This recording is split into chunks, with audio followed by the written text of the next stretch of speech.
이라고 하는 것이고요. 이 교회가 이제 평화의 교회인데 매주 목요일 모여서 이제 인문학 공부 모임을 한 지가 한 걸로 4년째 접어들었습니다. 이제 교회에서 하니까 요즘 교회가 인기도 없는데 혹시 전도 모임인 줄 알고 다들 오해를 하시는데 성경 공부 같은 거 한 번도 안 했습니다. 평화사당에서 오해하지 마시고 그동안 뭐 우리 오 교수님 계시는데 저 여러분들께 장자도 읽었고 뭐 그리고 요즘은 또 미술사를 하고 있고 니체도 했었고 또 락강이라고 정주문 락강도 했었고요. 뭐 제가 그 다방면에 다 아는 사람은 아니지만 같이 이제 공부하고 같이 연구활동 입자고 이렇게 이제 제가 한 4년째 공부를 하고 있고요. 나중에 저기 혹시라도 계속 공부하고 싶으신 분은 저 뒤에 의사를 남겨주시면 저희가 이메일로 모이도록 하겠습니다. 매주 목요일 날 7시에 모이고요. 지금은 현재는 서양 미술사를 공부하고 있고요. 그런데 이제 연말연시 일주일 한 2주를 쉬었다가 오늘부터 이제 2018년 첫 개강을 하려고 했는데 우리 또 최 목사님이 오 박사님 오셨습니다. 강의 한번 하시죠. 뭐 그래가지고 아이고 이렇게 반가울 수가 그래서 우리가 거창하게 이름을 붙여봤습니다. 평화사당 2018년도 개강기념 특강. 그래서 이제 거창하게 이름을 붙였고요. 그래서 오늘 3년 전쯤에도 우리 교회 와서 또 강의해 주신 적이 있으시고요. 그래서 제가 한 20년 전에 그 토론토에 있는 토론토 한국일보사에서 잠깐 기자 생활을 하고 있을 때 이제 제가 기명 칼럼을 쓰고 있었는데 그때 교수님께서 저한테 전화를 주셔가지고 깜짝 놀랐습니다. 그 유명하신 우리 오 교수님이 저한테 전화를 하셔가지고 농담이지만 당신 목사 맞냐? 무슨 목사가 이렇게 훌륭한 글을 쓰느냐? 그래서 제가 저한테 이렇게 격려해 주셨던 기억도 뵐 때마다 제가 그 말씀을 드립니다. 그래서 너무 고맙고 감사했어요. 그래서 특별히 이 모임을 또 이렇게 주선해 주신 우리 최 목사님 나오셔서 우리 강사 소개 잠깐도 해주시고 강의 진행하도록 하겠습니다. 우리 최 목사님 지금 팜스프링에서 목회하고 계십니다. 네, 지난 3년 전쯤에도 이제 제가 모셨었고요. 우리 오광남 교수님은 제 박사 논문 지도 교수님이세요. 제가 너무 영광스럽고 김기대 목사님은요 아주 각별한 사이인데요. 김기대 목사님이 기르시던 개를 제가 기르고 있습니다. 허스키라고 해서 진짜 허스키인 줄 알았더니 잡종이시더라고요. 허스키를 제가 맡아서 기르고 있고요. 좋은 강사 소개하면 뉴스엠에 연재시켜준다고 그래가지고 오광남 교수님 모셨습니다. 그래서 팜스프링스 우리 사천학회와 이렇게 평화소원 같이 해가지고 오늘 귀한 교수님 모셨는데요. 식사하면서 알아봤는데요. 김영옥 교수님이 쓴 동화복음 있거든요. 그거보다도 이게 더 많이 팔렸더라고요. 그래서 김영옥 교수님은 텔레비 자주 나오잖아요. 그런데도 이 오광남 교수님이 책을 이걸 못 따라오거든요. 그래서 오늘 동화복음 부탁했는데요. 이 복음 통해서 큰 도움이 됐으면 좋겠습니다. 우리 오광남 교수님 박수로 환영해 주시면 감사하겠습니다. 마이크는 주시고요. 거기 있습니다. 교수님.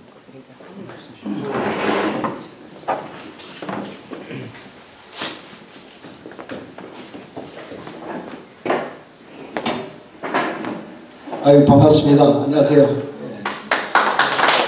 이번에 3년 전에 와가지고 제가 얘기한 적이 있는데 오늘 또 이렇게 불러주셔서 얘기할 수 있도록 해주신 거 감사하게 생각합니다. 언제나 아까 김기대 목사님 말씀하신 것처럼 토론토에서 목회할 때부터 제가 기대가 아주 컸습니다. 이렇게 훌륭한 모임도 하고 근데 제가 이거 최근에 허리 수술을 해가지고 계속 걷기가 곤란해서 좀 앉아가지고 하겠습니다. 괜찮겠죠?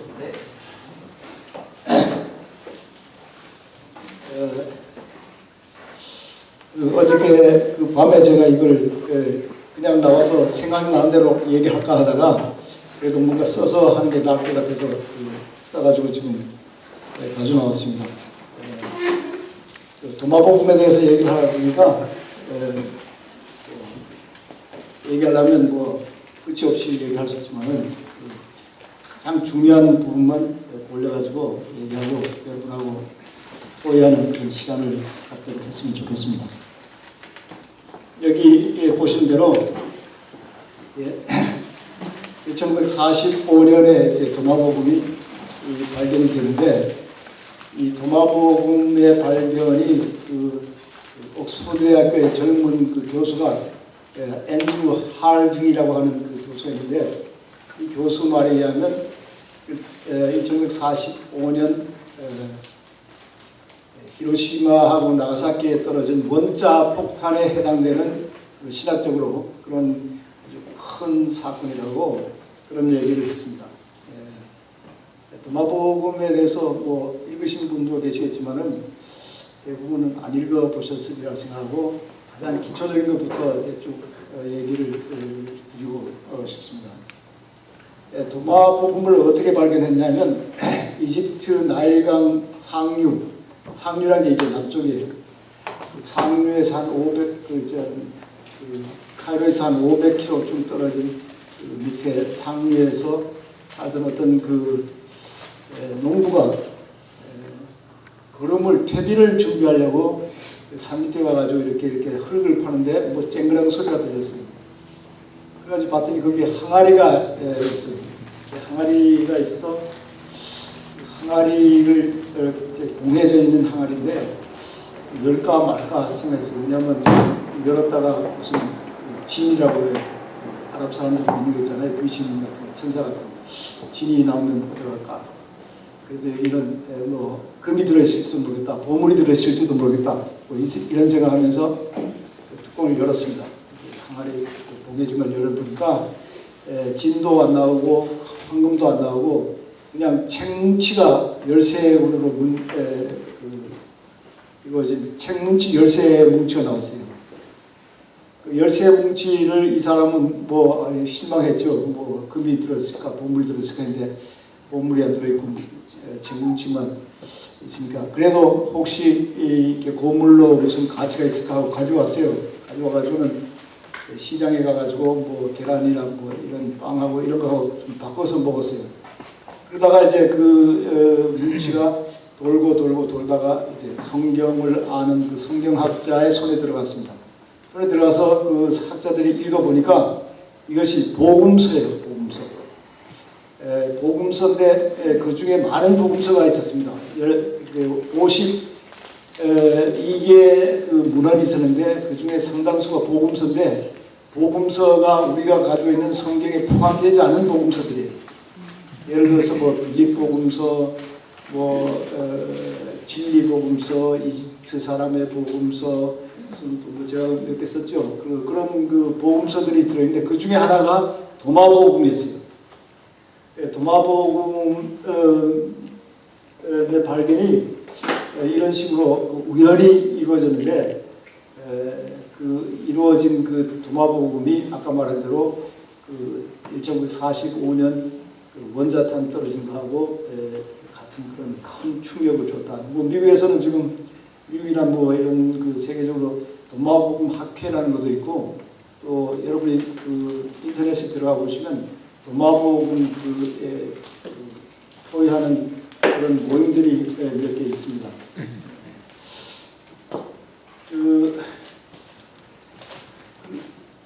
발견된 장소가 나그 한마디라고 해가지고 이걸 나그 한마디 문서라 이렇게 얘기를 합니다. 나그 한마디.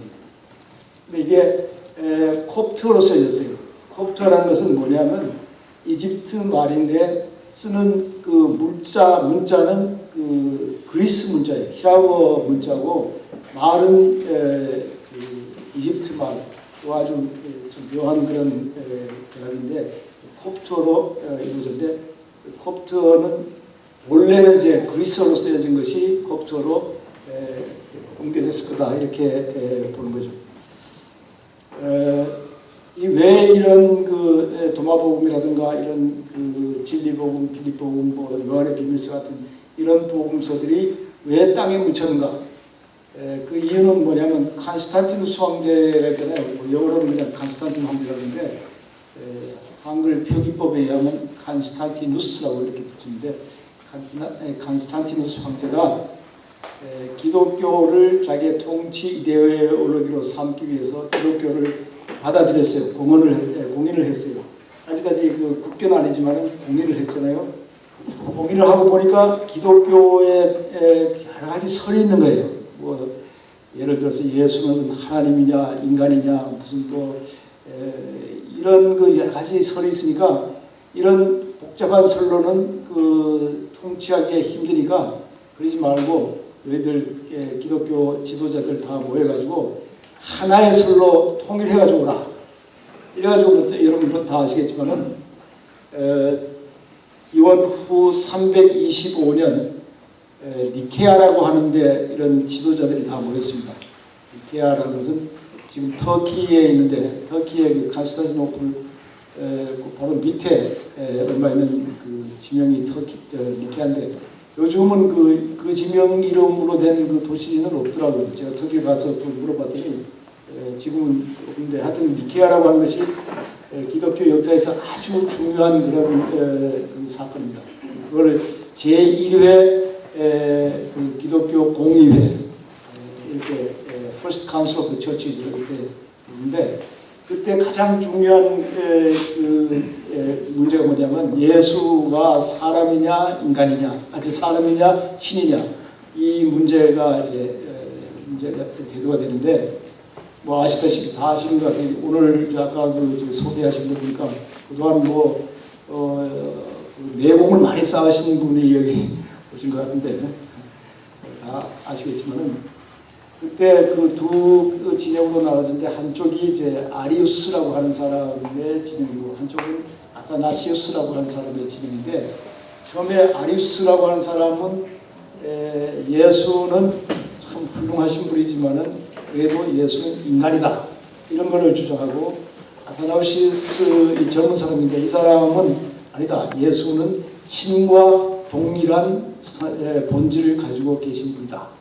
이것을 가지고 이제 서로 디베이트를 하다가 결국 아타나시우스가 이겼어요. 그래서 그때 이 아타나시우스가 이긴 그 말이 뭐냐면 호모우시아입니다. 호모우시아. 호모라는 같다는 뜻이고 우시아는 being, 존재라는 뜻, 본질.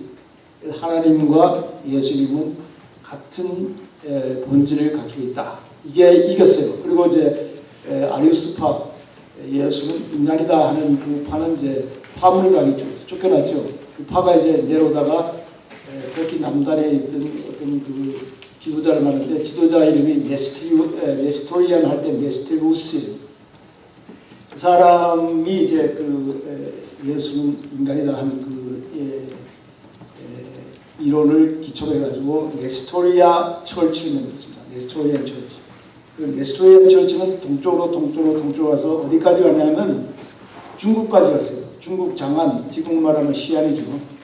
그 시안에서 한때 상당히 번성했습니다. 그 교회가 네스토리아 철치입니다. 네스토리안 철치.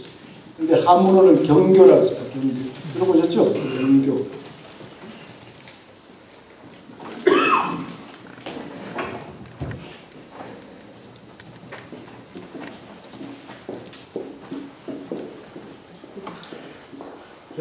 경교라고 그러는데 중국으로 와가지고는 이 경교가 아주 흥성하면서 뭐 도덕경 무슨 뭐 이런 그 경처럼 뭐 육조단경처럼 그때 이제 생긴 경이 예수경이라는 경도 만들고 한국의 어떤 그 학자들의 그 이론에 의하면 이 네스토리안 철치가 한국에도 들어왔을 거라고. 이때가 당나라 시대인데 당나라와 신라가 교육이 이제 활발했으니까 한국에도 이 경교가 분명히 들어왔을 거다. 근데 왜 그런 주장을 하냐면 경주에 가니까 돌로 된 십자가가 발견이 됐다는 거예요.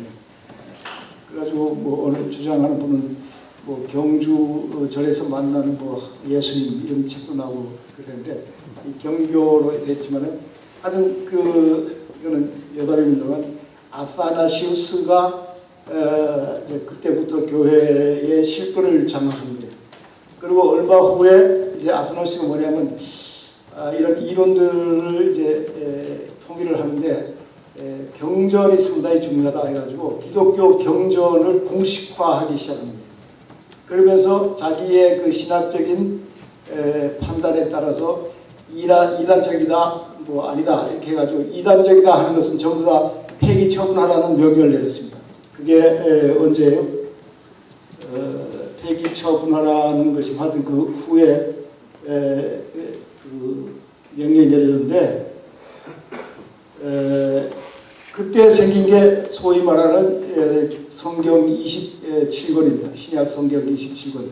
그 중에서도 우리가 아는 것처럼 계시록은 오랫동안 말씀이 있었어요. 이게 경전을 인정해야 될 거냐 안 될 거냐 인정해야 될 거냐 안 될 거냐 하다가 드디어 이제 경전으로 들어왔지만 하여튼 처음 기초를 놓은 것은 아타나시스입니다. 그리고는 아까 말한 그런 도마스 복음서니 무슨 진리 복음서니 빌립 복음서니 막달라 복음서니 유다 복음서니 이런 복음서들은 전부 폐기 처분하라 해가지고 이걸 다 없애는데 수도원에 있던 그런 도서관에서 다 없애는데 낙 한마디 그 옆에 있던 그 옛날 수도원 파코미우스 그 최초의 수도원인데 파코미우스 수도원에 있던 수도사들은 그런 책을 다 버리려니까 아까우니까 그 책들을 항아리에 넣고 이제 그 바위 밑에 찾기 쉬운 바위 밑 언덕 밑에 그 땅속에다가 파묻었어요. 언젠가 그 명령이 처해되면 와서 다시 찾아가리라 이렇게 생각했겠죠. 근데 그게 처해되지 않고 계속 보니까 1000몇백 년을 그냥 땅속에 있다가 1945년 12월에 발견이 됐습니다. 발견된 그 도마복음이 우리가 가지고 있는 그 사복음서의 내용의 한 50%는 비슷해요. 근데 한 50% 정도는 그 상당히 다른 얘기를 하고 있어요. 그 얘기가 제가 그 5번에 도마복음의 특성 이렇게 했는데 그 전에 이제 도마복음 그러면 연대적으로 언제냐? 전체적으로 보면 요한복음하고 비슷한 때 쓰여졌으리라 이렇게 보는데 그 내용상 일부는 50년에서 60년으로 거슬러 올라간다고 이렇게 되면 사실 마가복음이 성경 중에서는 신약 그 사복음 중에서는 제일 먼저 쓰여졌다 그러잖아요. 마가복음이나 마태복음, 다음에 누가복음 이보다도 더 먼저 얘기됐을 가능성이 많다 이렇게 보는 사람도 있습니다. 김용옥 교수는 이제 도마복음에서 사복음서보다 도마복음이 먼저 쓰여졌다 이렇게 보는데 저는 다 그렇게 쓰여지면 아니고 그 상당 부분은 그 마태복음에 있는 제보다도 더 오래되어 있던 제가 이렇게 보는 것이 좋지 않나 이렇게 봅니다. 지금 그 곱트어로 된 그 사본은 그 필체로 보면 필체 봐가지고 이제 보통 이게 언제 시대 거다 이렇게 알잖아요. 중국 그 물론도 그렇습니다. 중국 한문 필체를 보면 이게 대략 언제 거다 이렇게 하는데 필체로 보면 그 도마복음 지금 우리가 발견한 그 도마복음은 아마 350년 경에 쓰여졌습니다. 쓰여졌단 말하고 그때 처음으로 만들어졌단 말하고 다른 말이에요. 350년 경에 필사된 그런 복음서가 아닌가 이렇게 그 도마복음의 특성은 이게 몇 시까지 해야 되죠? 그냥 뭐 1시간 반 정도 강연하시죠. 아 그래요? 예. 도마복음 중간에 한번 쉬셔도 도마복음의 특성은 거기에는 그 114개의 예수의 어록만 있습니다. 예수님이 하신 말씀만 기록해놨어요. 그러니까 거기에는 그 뭐 예수님의 행적 같은 게 없습니다. 어디에 갔다든가 뭐를 잡수셨다든가 누구를 만났다든가 뭐 이런 얘기는 없이 그냥 예수님께서 하신 말씀만 114개를 그냥 기록해 놨습니다. 그래서 거기는 예언의 성취, 기적, 뭐 재림, 종말, 부활, 최후의 심판, 대속 이런 데 대한 언급이 전혀 없어요. 전혀 없고 그 대신에 뭔 얘기가 계속 나오냐면 내 속에 빛으로 계시는 하나님을 깨닫는 깨달음이 중요하다는 거예요. 깨달음. 그런 깨달음을 통해서 사람이 새 사람이 되고 그리고 죽음을 극복할 수 있다고 하는 것을 계속 강조하고 있습니다. 죽어서 천당 간다든가 무슨 뭐 부활한다든가 뭐 이런 얘기가 없이 내 속에 계시는 하나님, 내 속에 계시는 하나님, 그 중에서 빛으로 계시는 하나님, 이 하나님을 깨닫고 그 하나님의 그 통치 속에서 살아가는 것이 바로 인간의 목표다. 이런 얘기를 계속합니다.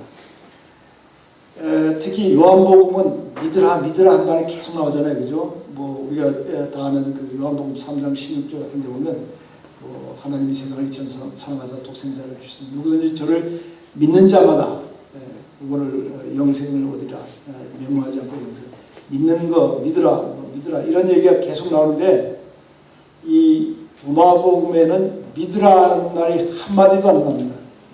믿으라 하는 거 이제 믿음이 히라브로 피스티스고 깨달음이 히라브로 그노시스인데 계속 그노시 얘기만 나오고 그노시스 얘기 나오고 피스티스에 한 얘기는 그 예수님을 따른 제자도 아니고 어떤 딴 사람이 아유 당신 누굽니까? 우리가 그래야 당신을 믿지 않겠습니까? 뭐 이런 한마디만 나오고 그 외에는 전혀 믿음이라는 말이 안 나옵니다.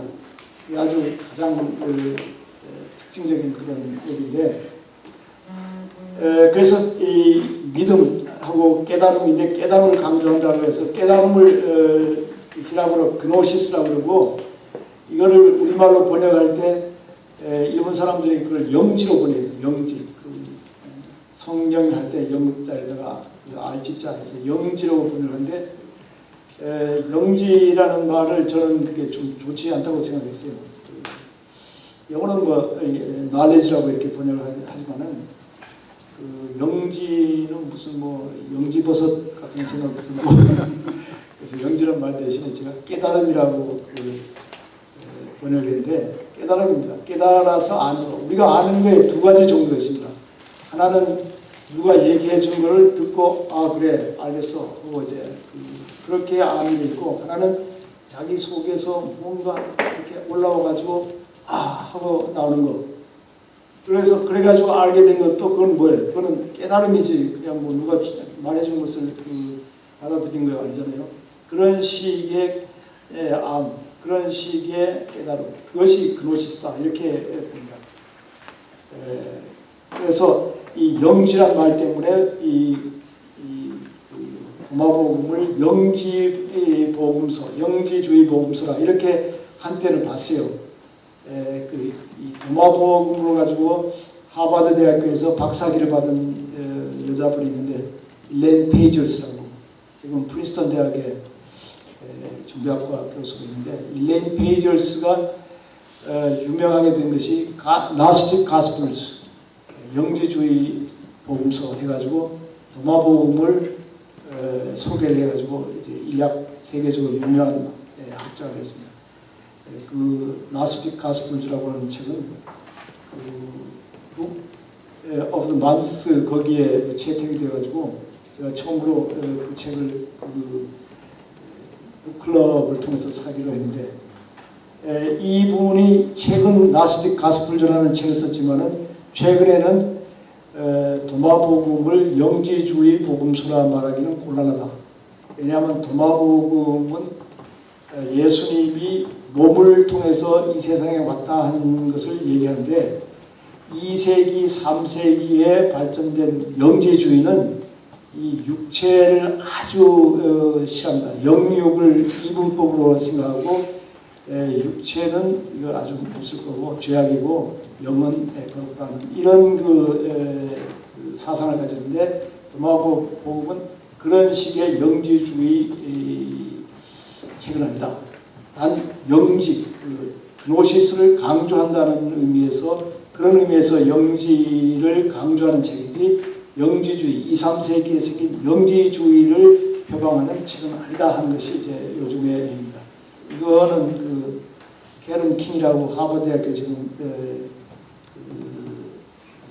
교수가 있는 그 사람이 쓴 What is Gnosticism 이런 책에도 그것이 이제 포함되어 있습니다. 제가 보기에는 이제 이 도마복음에서 그 그노시스를 강조하는 것은 세계 여러 종교에서 심층에 들어가면 결국 이런 걸 강조하지 않을 수 없는 거예요. 가장 그 중요한 예가 힌두교에서 그 가장 심층에 들어간 우파니샤드라든가 베단타 이런 데서 강조하는 게 뭐냐면 프라즈나, 불교에서도 가장 강조하는 게 프라즈나예요. 프라즈나라는 게 지혜란 뜻인데 프라즈나에서 우리말에 반야란 말이 나왔습니다. 반야지. 프라즈나 파라미타 수트라 그러잖아요. 프라즈나 파라미타 수트라. 반야 파라밀 경 그러잖아요. 반야 파람. 반야지 할 때 그 프라즈나 이런 그 프라즈나하고 그노시스하고 같은 계열의 말이에요. 그러니까 불교라든가 힌두교라든가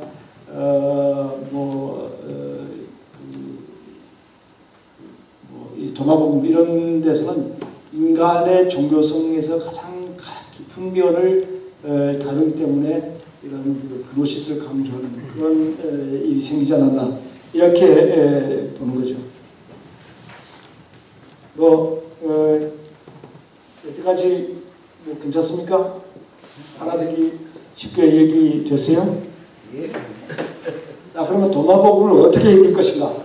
도마복음은 그러니까 아사나시우스에 의해서 경전으로 채택이 안 된 책이에요, 그죠? 그러니까 이단책에 말하자면 초대교회에서 이단책으로 취급해서 안 읽혔는데 그러면 오늘날 이거를 읽어도 되느냐? 모든 그 경전은 뭐 기독교 경전이든 뭐 불교 경전이든 도교 경전이든 유교 경전이든 제가 언제나 강조하는 것은 이런 것을 읽을 때 이보카티브하게 읽는 거예요.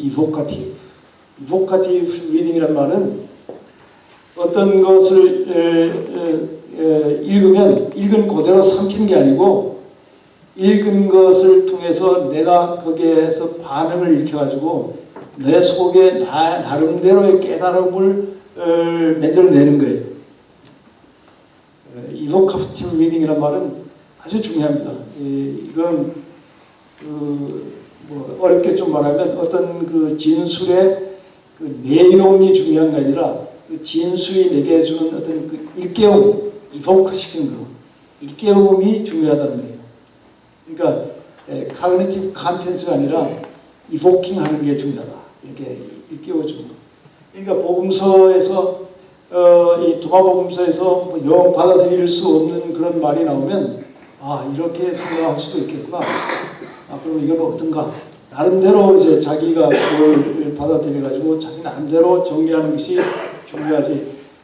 어떤 성경 말씀이든 뭐 불경이든 도덕경이든 그 문자 그대로 우리에게 그 얘기를 해준 게 아니다. 이런 생각을 갖는 것이 상당히 중요합니다. 그래서 이것을 읽을 때 오늘을 사는 우리에게 이런 그 도마복음 같은 것이 무슨 의미가 있고 이것을 우리에게 어떻게 적용할 수 있는가 이런 것에 초점을 두고 읽으면 뭐 해로울 게 없습니다. 아무리 나쁜 책이라 하더라도 그것을 일종의 반면 교사로 삼고 읽으면 되는 거예요. 이건 뭐 그렇게 나쁜 책은 아니지만은 좀 우리 그 정통 교회에서 가르친 것과 다른 가르침을 가르치고 있습니다. 그래서 도마복음 읽을 때 기독교에도 이런 그 면이 있었구나 이런 거를 알면 상당히 좋습니다. 제가 밑에 그 누구를 소개한 일이 있는데 여기 그 밑에서 한 6줄쯤에 리차드 베이커라고 하는 사람이 있잖아요, 그죠? 리차드 베이커라고 하는 사람은 미국 동부 보스턴에인가 뭐 거기서 살다가 일본으로 가가지고 일본 그 스즈키 순류라고 하는 선사 밑에서 선 공부를 했습니다. 소도전 제니라고 우리말로 하면 조동종 계통의 선을 배워가지고 샌프란시스코에 와가지고 우리가 선언을 치렀습니다. 선언을 치는데 이 사람이 아까 말한 그 일레인 페이저스를 만나가지고 도마복음에 대한 얘기를 다 들었어요. 그러니까 그때 하는 말이 내가 이 도마복음을 그 전에 들었으면 일부러 뭐 일본 가가지고 선을 배울 필요가 없었을 텐데 뭐 이런 말을 합니다. 그만큼 이 도마뱀과 일반 다른 종교들의 심층하고가 서로 통하는 면이 있는 거예요. 근데 기독교에서는 이런 도마복음적인 요소들을 전부 이제 이단식 해가지고 더 이상 그것을 교회 정통 교리로 받아들이지 못하도록 했습니다. 일레인 페이저스의 그 이론에 의하면 기원 후 2, 3세기 이렇게 내려가면서 교회 이 구조가 이제 짜져진 거예요. 교황이 있고 무슨 주교가 있고 이러면서 이제 교회 하이라키가 이제 형성이 돼 있잖아요. 근데 도마복음식 기독교를 만약 받아들인다면 이런 도마복음식 믿음을 가진 사람은 이런 교회 계층 이런 하이라키를 통하지 않고 직접 하나님으로 나가게 되는 거예요. 그러면 이쪽에 있는 이 사람들은 뭐예요? 이 사람들은 자기들의 존재감이 없어지는 거 아니에요. 그죠? 좀 쉬운 말로 하면 이 도마복음을 읽는 사람, 도마복음식 믿음을 가진 사람은 하나님과 직접거리를 하는 거예요. 직거리를 하니까 이 중간상인들이 어떻게 하는 거예요? 이제 곤란해지니까 이런 철치 하이라키에서 이 도마복음 같은 것은 이제 억눌렸다. 이렇게 보는 것이 이제 일레인 페이저스의 해석입니다. 근데 저는 그것도 일리가 있지만 거기에 덧붙여가지고 뭐냐면 도마복음식 믿음은 상당히 심층이기 때문에 일반 사람들이 받아들이기는 어려워요. 어려워가지고 그거는 자기 스스로 깨달아야 되잖아요, 그죠? 자기 스스로 막 찾아야 되고 그러다가 이제 깨달아야 되는데 그거보다는 그냥 믿으라. 믿으면 모든 것이 다 해결된다. 이런 것이 이제 훨씬 더 일반 사람들에게는 쉽고 호소력이나 설득력이 더 강한 거예요. 그래서 결국은 이런 도마복음식 기독교 전통은 점점 사라지고 지금 믿음을 강조하는 그런 전통이 이제 올라왔다. 이렇게 이건 어떻게 설명드리냐면 힌두교에도 구원에 이르는 길이 여러 가지다 이렇게 봅니다. 구원을 힌두교에서는 목샤라고 하는데 목차에 이르는 길이 여러 가지인데 첫째는 뭐냐면 깨달음의 길, 자나 마르가. 두 번째는 박티 마르가. 박티 마르가는 헌신 혹은 신의 하는 건데 헌신의 영어로 way of devotion. 세 번째는 카르마 마르가 해가지고 행위의 길. 이 세 가지 전부 다가 뭐냐면 처음에는 깨달음이고 두 번째는 신에게 자기 모든 것을 다 바치는 그런 거가 있고 세 번째는 열심히 봉사하고 신을 위해서 일하면서 그걸로다가 이제 구원을 받는다는데 이 셋 중에서 제일 많은 사람이 따르는 것이 두 번째입니다. 헌신의 길 혹은 뭐라 그럴까 신의 길. 어떤 신을 믿기만 하면 되는 거예요. 신을 믿고 거기에다가 자기 모든 것을 다 헌신하면 그러면 목사에 이르는데 도마복음 같은 경우는 이게 첫째 길입니다. 지하나 마르가 깨달음의 길, 지식의 길. 이거는 아주 가파르기 때문에 아주 불교로 말하면 상근기의 사람이 도달할 수 있는, 갈 수 있는 그런 길이기 때문에 많은 사람들에게는 인기가 있을 수가 없었어요. 그래서 아마 이 도마복음 같은 그런 흐름은 기독교에서 점점 자리를 잃지 않는가 이렇게 볼 수 있죠. 자, 그러면 도마복음서에 나오는 그 몇 가지 구절을 제가 한번 시험 삼아서 읽어보겠습니다.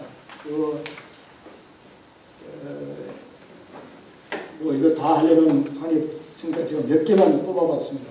몇 개만 뽑아봤는데 제 처음 그게 선이 나옵니다. 선. 도마복음 책 가지신 분, 지 목사님 혼자예요? 그럼 한번 읽어보실래요? 어디를 읽어요? 33페이지.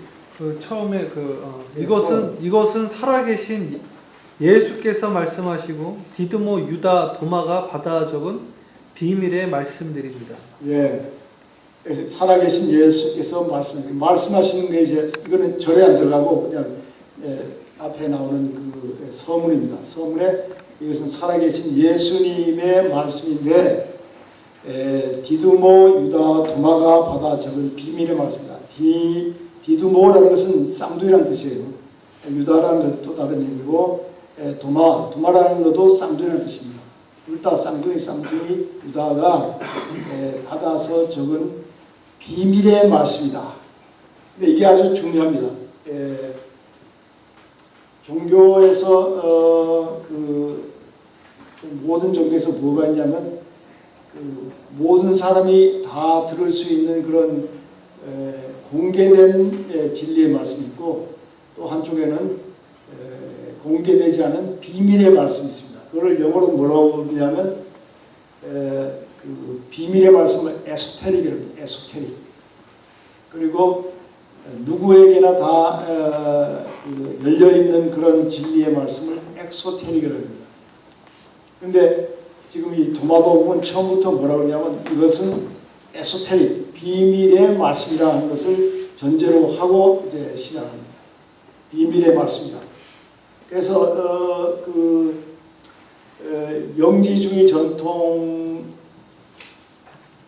그 다음에 하여튼 예수님의 말씀 중에서도 이 비밀의 말씀이 들어있어요. 우리가 이제 사복음서를 읽어보면 예수님이 무슨 말씀하시고 이런 딴 사람들에게 얘기하지 말라 이런 말이 몇 번 나옵니다. 예를 들어서 너희는 나를 누구라 그러냐 할 때 베드로가 뭐 당신은 하나님의 아들이시오 살아계신 그리스도시 아니고 이런 얘기를 하니까 예수님을 너는 이런 말을 딴 사람들이 하지 말라 이런 말이 있고 또 무슨 비유로 말씀하시는데 왜 비유로 말씀하십니까? 그러니까 너 딴 사람이 알아듣지 못하도록 하려고 한다 이런 얘기도 있잖아요, 그죠? 이런 식으로 어느 그 전통이든가 이런 그 비밀의 말씀, 자기 그 내부의 사람들만 알아들을 수 있는 그런 말씀이 있는데 이 도마복음은 비밀의 말씀, 오로지 어떤 그 입문을 통한 이니시에이트 된 사람, 그러니까 어떤 그 단계에 이른 사람에게 해당되는 그런 말씀이다 이런 얘기입니다. 힌두교에서는 예를 들어서 우파니샤드라는 책이 있는데 우파니샤드라는 책은 보통 사람이 읽으면 안 돼요. 오로지 준비된 사람만 읽어야 된다 이런 얘기가 있습니다. 그런 식으로 이제 이 도마복음은 에소테릭 비밀의 말씀을 사람들에게 얘기하는 거다 이렇게 처음부터 이제 얘기하고 있습니다. 두 번째 1절 제1절이 뭐라고 그랬어요? 제1절 35페이지요? 예, 35페이지. 그가 말씀하셨습니다. 이 말씀의 뜻을 올바르게 풀이하는 사람은 결코 죽음을 맛보지 아니할 것입니다. 예, 그가 말씀한 여기에 예수님이 이제 등장하는데 뭐라냐면 이 말씀의 뜻을 바르게 이게 예수님인지 아닌지는 모른다는 거예요. 하여튼간에 중요한 것은 이 말씀의 뜻을 올바르게 풀이하는 사람은 결코 죽음을 맛보지 아니할 것입니다. 올바르게 풀이한다. 이게 아주 중요합니다. 올바르게 풀이한다. 올바르게 해석한다 이런 뜻인데 이 해석이 가장 중요합니다. 영어로 허메뉴틱스라고 하잖아요. 그죠? 뭐 여러분이 혹시 아시겠지 모르지만 김경재 교수님 같은 분은 결국은 해석이다 이런 말을 써요. 성경을 읽을 때 중요한 것은 해석이에요. 성경을 문자적으로 뭐 읽어가지고 되는 게 아니라 주어진 말씀을 어떻게 깊이 해석하느냐, 풀이하느냐 이게 중요합니다. 해석하고 풀이하는 것. 근데 성경에는 다중적인 의미가 있어요. 어떤 한 말이 있으면 한 가지 말이 있으면 의미층이 다르게 있습니다. 있는데 제가 예를 들면 영지주의 전통에서는 뭐를 얘기하냐면 네 가지 그 층이 있다는데 첫째는 문자적인 층이에요. 하일리 땅의 해석이에요. 보통 사람들이 이해할 수 있는. 조금 더 들어가면 사이킥, 심적인 해석이 있고 더 깊이 들어가면 뉴메틱, 영적인 그런 해석이 있고 제일 깊이 들어가면 신비적, 미스틱 그런 해석이 있다.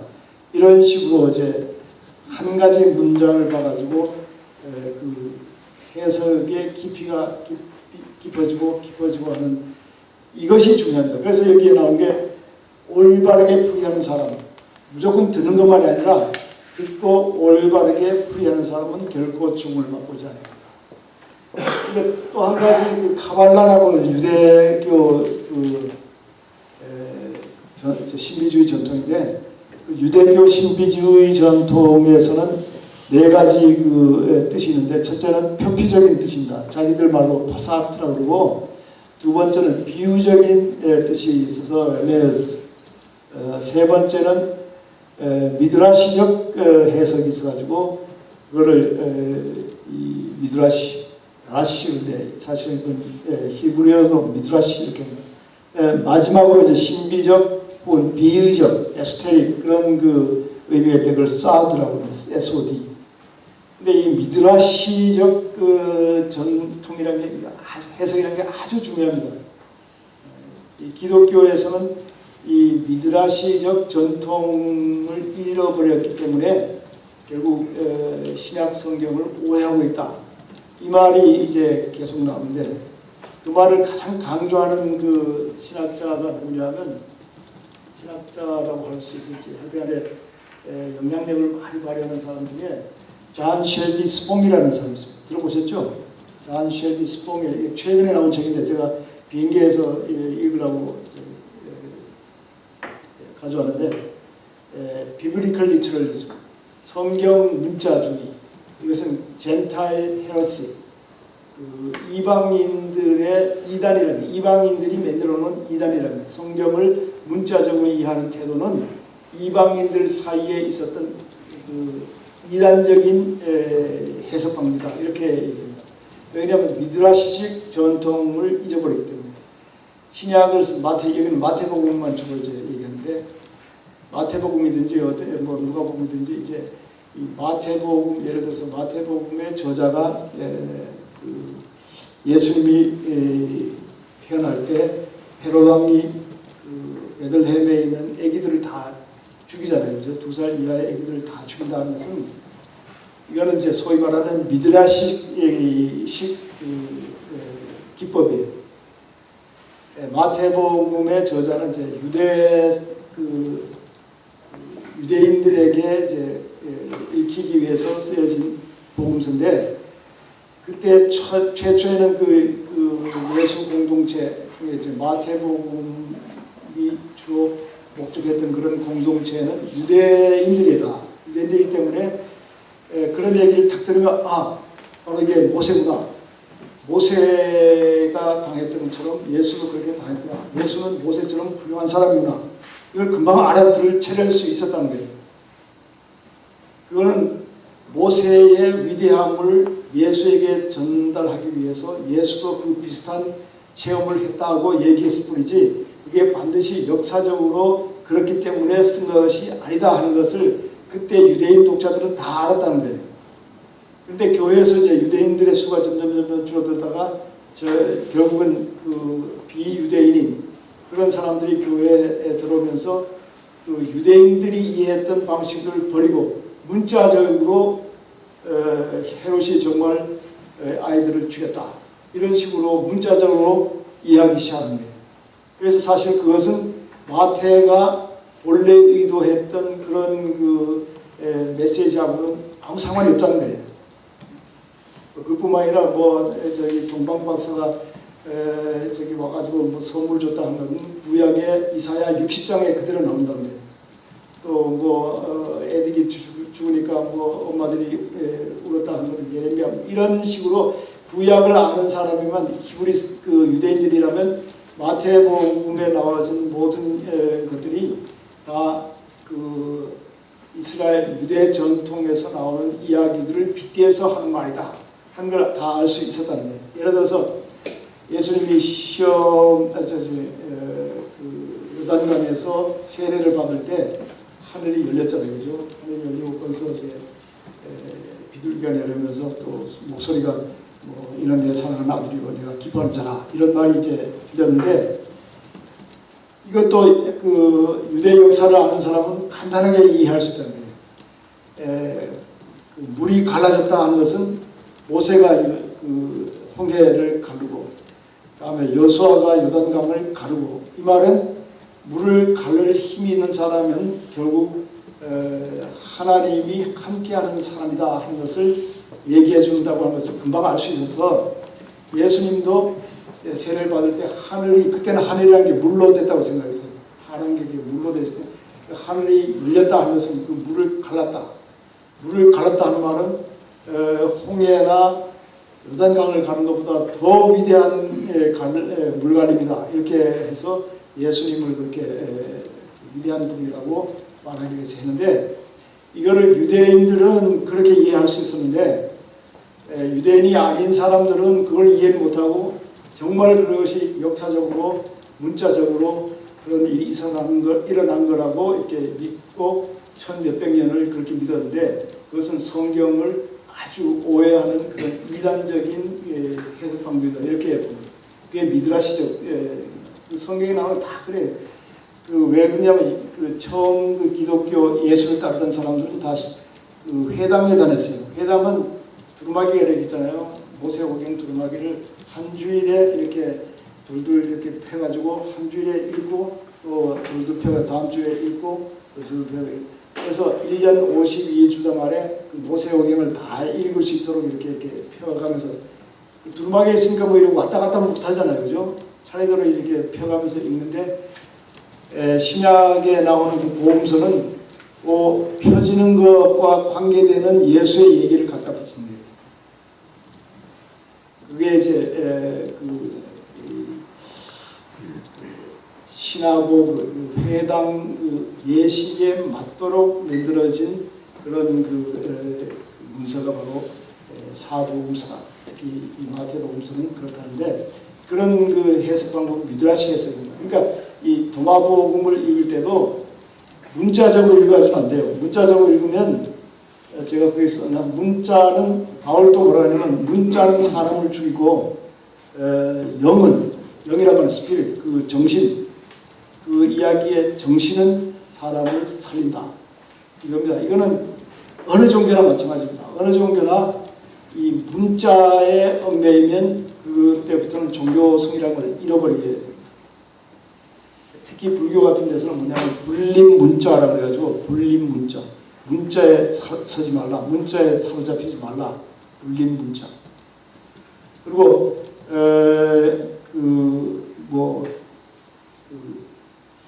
교회 별전하는 것도 마찬가지입니다. 경전에서 벗어나서 별도로 가르쳐주는 전통이 있지 경전이나 이런 데 의존하지 말라. 직진신, 견성, 성불 전부 다가 문자에 사로잡히지 말 거를 강조하고 있습니다. 성경도 문자에 사로잡히면 문자에 사로잡힌 사람, 문자적으로 성경을 이해하려고 하는 사람을 소위 말하는 근본주의자라고 합니다. 펀더멘털리즘이라는 말은 문자주의자라는 말하고 같은 말이에요. 근데 기독교에도 문자주의자들이 많이 있습니다. 그리고 이슬람에도 문자주의들이 많은데 아마 비율적으로는 이슬람 문자주의자들이 훨씬 더 많아요. 그러니까 이슬람 근본주의자들이 더 문제가 되잖아요. 그죠? 기독교 근본주의자도 문제가 돼요. 여기서 여담입니다만 이슬람과 기독교가 서로 충돌한다. 이슬람과 기독교가 서로 싸운다. 이게 말이 안 됩니다. 말이 안 되는 게 이슬람 근본주의자들과 기독교 근본주의자들이 충돌하는 거예요. 이런 근본주의에서 벗어난 사람들은 충돌할 이유가 없습니다. 서로 그 뒤에 있는 뜻을 알면서 너는 그런 의미였구나. 알겠다. 이해하겠다. 이렇게 되기 때문에 싸우지 않는데 문자주의적으로는 싸울 수밖에 없어요. 그래서 이 문자주의라는 게 그만큼 위험한 그런 여기서 문자주의적으로 읽지 말라 하는 것이 첫 문장부터 나오는 거예요. 풀이를 잘해라. 해석을 잘해라. 그래야만 죽음을 맛보지 않고 영원히 살 수 있을 것이다. 이런 얘기를 하고 있습니다. 제가 비블리컬 리트러리즘, 젠타일 헤러시, 이방인들이 만들어 놓은 이단설이 바로 문자입니다. 특히 제가 이 문자주의는 안 된다 하는 것을 정말 배운 것은 이 불교를 공부하면서입니다. 불교는 문자에 얽매 있는 것을 아주 싫어해서 문자든가 무슨 병전이라든가 뭐 의식이라든가 이 모든 것이 뭐냐면 이 달을 가리키는 손가락이라 해요. 손가락이 중요한 게 아니라 이 손가락을 봐가지고 달을 보는 게 중요해요. 이게 표올지라고 해가지고 달을 가리키는 손가락. 근데 상당수의 사람들은 이 손가락을 일생 동안 연구하다가 끝나는 경우가 많이 있습니다. 손가락의 길이가 얼마냐, 뭐 굵기가 어떠냐, 손가락의 색깔이 뭐냐, 손가락에 뭐 털이 몇 개 붙었냐, 손가락이 뭐 진짜냐, 가짜냐, 뭐 이런 식으로 손가락 연구하다가 끝났는데 그게 아니라 손가락이 뭐 손가락 됐든 뭐 나무 막대기로 됐든 뭘로 됐든 금으로 됐든 은으로 됐든 이 손가락이 가리키는 대로 해서 달을 보는 게 중요한 거예요. 그러니까 도마뱀도 마찬가지입니다. 이 문자적으로 해가지고는 뭐 엉터리로 해석될 것도 많지만은 그걸 통해서 우리가 깨달음을 얻고 우리의 삶이 바뀌도록 있는 것이 중요하다 이런 얘기입니다. 다음에 2절에 예수께서 말씀하셨습니다. 추구하는 사람은 찾을 수 있을 때까지 계속해야 합니다. 찾으면 혼란스러워지고 혼란스러워지면 놀랄 것입니다. 그런 후에야 그는 모든 것을 다스릴 수 있습니다. 예, 여기 첫째는 뭐냐면 추구하는 사람은 끝까지 추구하는데 추구하다가 그 당면하는 첫째가 뭐냐? 첫째는 찾으면 혼란스러워지는 거예요. 여태까지 세상을 당연한 걸로 여기던 사람들이 당연한 것이 아닌 것이 이제 보이면 그때는 혼란스러워지는 겁니다. 상식적인 세계를 보다가 상식을 넘어서는 세계를 들여다보면 혼란스러워지는 거예요. 그래서 영어로도 그렇게 진리를 알면 그것이 불편하다 이런 말을 하잖아요. 그래서 그게 inconvenient truth라고 이런 말을 하는데 진리를 안 보면 그냥 편한 거예요. 그러나 진리를 알면 불편한 것처럼 진리를 알면 혼란스러워지는 거예요. 왜냐하면 자기가 여태까지 굳은 그 선입관을 가지고 있었는데 그게 아니라 그러면 혼란스러워지잖아요. 그죠? 그러나 혼란스러워지더라도 계속 하면 정말 그런 세계가 있구나 하면서 놀라워하는 거예요. 그때는 정말 어메이징 그레이스가 되는 거예요. 어메이징이에요. 어메이징. 여태까지 내가 블라인드 했는데 지금 내가 세상을 달리 보는구나. Now I see 하게 되는 거예요. 놀라워하는 거예요. 그런 다음에 세 번째가 뭐예요? 그 후에야 모든 것을 다스린다 하는데 모든 것을 다스린다는 말은 그만큼 자기가 자유스러워지는 거예요. 그때부터는. 다른 것에 의해서 외부적인 것에 의해서 지배를 당한 것이 아니라 자기가 이런 것을 외부적인 것을 다스리는 자유의 경지로 들어갑니다. 이게 이제 도마복음에서 너희가 끝까지 추구하라. 그러면 첫째는 혼란스러워지겠다. 컨퓨즈 될 거예요. 그러나 참고 계속 나가면 그것이 놀라움으로 바뀔 것이다. 놀라움이 계속되면 그게 결국에는 뭐 어때요? 다스린다는 말은 자유스러워진다는 거예요. 종교의 궁극 목표는 자유스러워지는 겁니다. 세상적인 물질이라든가 세상적인 뭐 안목이라든가 세상적인 가치라든가 이런 것에서 벗어나가지고 자유스러워지는 것이 그 종교의 목표입니다. 근데 뭐 여기 아까 보니까 니체도 공부하셨다고 그러는데 니체는 기독교에서 그런 그 위험성을 본 거예요. 기독교 윤리는 결국 노예 윤리다. 무조건 생각지도 않고 이제 하라는 대로 하기만 하면 된다 해가지고 기독교 윤리를 그대로 받으면 다 노예가 된다고 그렇게 봅니다. 그래서 자기 발로 일어서서 자기가 주체적으로 살아갈 걸 강조하는 것이 니체라고 보면 이런 그 진리에 대해서 용감하게 열려지는 마음. 제가 완전히 강조하지만은 첫째 조건은 뭐냐면 당연시 여기는 세계에서 떠난 겁니다. 그걸 영어로 taken for granted world인데 당연시 여겨지는 세계에서 떠난 거다. 근데 불교에서 뭐 여러분 절간에 가 보시면 알겠지만 십우도라고 합니다. 십우도라고 어떤 그 청년이 집을 떠나서 이렇게 10개의 그림으로다가 나중에 저작거리로 다시 들어가는 그 그림이 나오는데 첫 그림이 뭐냐면 집을 떠나는 거예요. 조셉 캠블이 그 천의 얼굴을 가진 영웅이라는 책에도 첫 단계는 뭐냐면 living home입니다. 집을 떠나는. 집을 떠난다는 말은 물리적으로 집을 떠나는 게 아니라 여태까지 내가 당연시 여기던 세계에서 벗어나는 겁니다.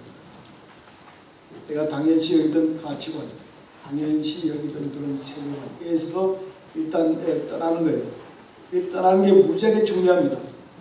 그것을 가장 잘한 사람으로 대표가 누구냐면 아브라함입니다. 아브라함은 어떻게 해요? 집을 떠나는데 어떻게 하고 떠났다는 거예요? 자기가 어떻게 해요? 갈 바를 알지 못하고. 갈 바를 알지 못하고 집을 떠나는 거예요. 그만큼 위험한 거예요. 그만큼 위험한데 집을 떠나면 떠나서는 뭐 여러 가지 유혹이 있습니다. 뭐 이런 유혹 저런 한데 이건 집을 떠났을 때 자기가 느끼게 되는 그런 내적 갈등이에요. 왜 내가 뭐 하려고 이렇게 떠난다.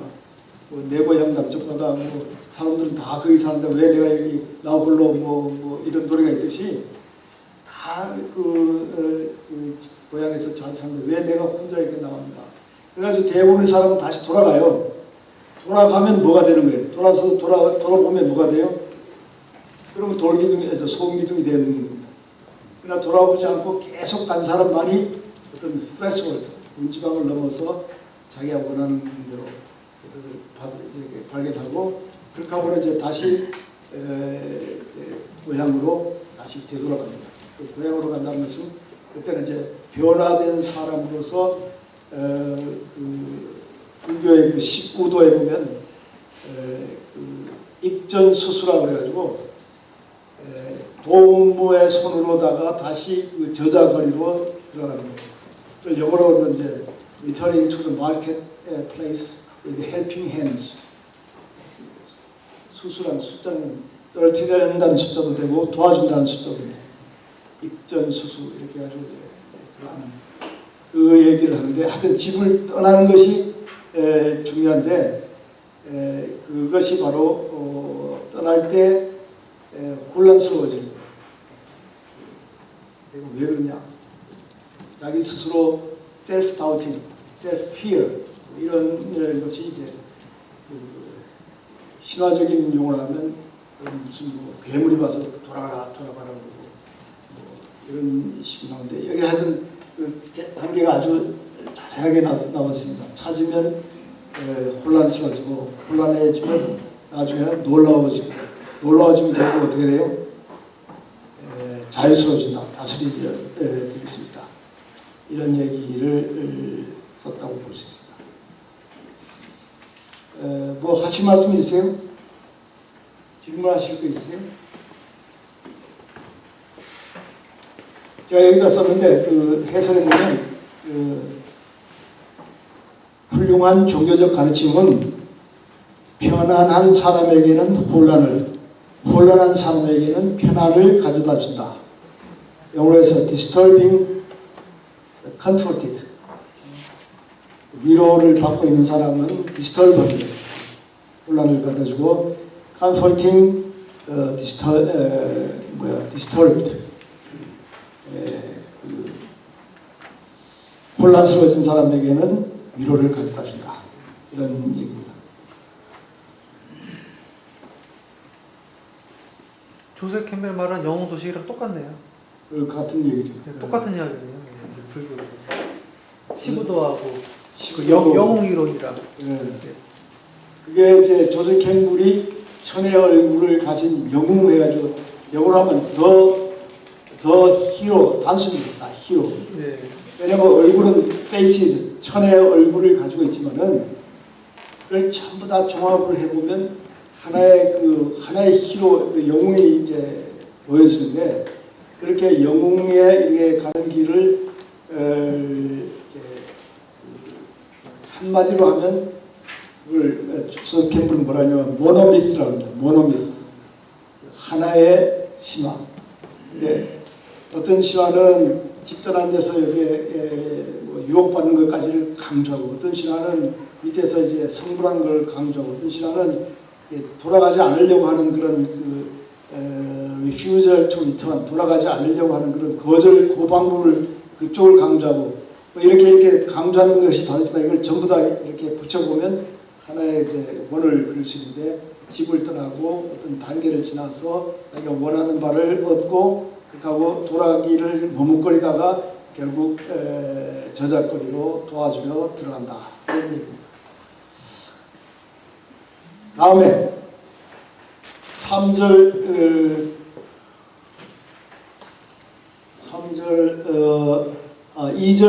3절 A로 한번 들어봅시다. 3절 A 42페이지. 예수께서 말씀하셨습니다. 여러분의 지도자들은 여러분에게 보라 그 나라가 하늘에 있다고 하는데 그렇다면 새들이 여러분보다 먼저 거기에 가 있을 것입니다. 그들이 그 나라가 바다에 있다고 하는데 그렇다면 물고기들이 여러분보다 먼저 거기에 가 있을 겁니다. 그 나라는 여러분 안에 있고 또 여러분 밖에 있습니다. 이거 무지하게 중요하죠. 예? 이게 도마복음은 그 나라입니다. 더 킹덤 혹은 더 바실레이아 그리스 말로 히라보로 바실레이아 하는 그 나라가 하늘에 있다고 생각하지 말라. 여러분의 지도자가 그렇게 말하더라도 좀 믿지 말라. 만약 그 나라가 하늘에 있다고 그때 하늘은 파란 걸 넘어서는 하늘이라고 생각했어요. 거기에 있다고 그러면 새들이 먼저 그를 갈 거다. 새들은 쫙 가는데 오늘 오다가 카톡에서 누가 보낸 걸 보는데 이 새들은 히말리아도 이렇게 넘어간다네요. 히말리아도 샥 가는데 가다가 이제 막 8,000m 이상 되는 히말리아까지 가는데 그냥 샥 가는 게 아니라 이렇게 롤러코스팅으로 가는데 이렇게. 그러면서 이제 내려갈 때 바람의 그 힘을 얻어가지고 샥 힘을 얻어가지고 또 밑에서 이제 공기 산소를 홀보하고 그리고 샥 올라가다가 다시 또 내려갔다가 올라갔다가 이렇게 하면서 히말리아 꼭대기까지 가가지고 저쪽으로 넘어갑니다.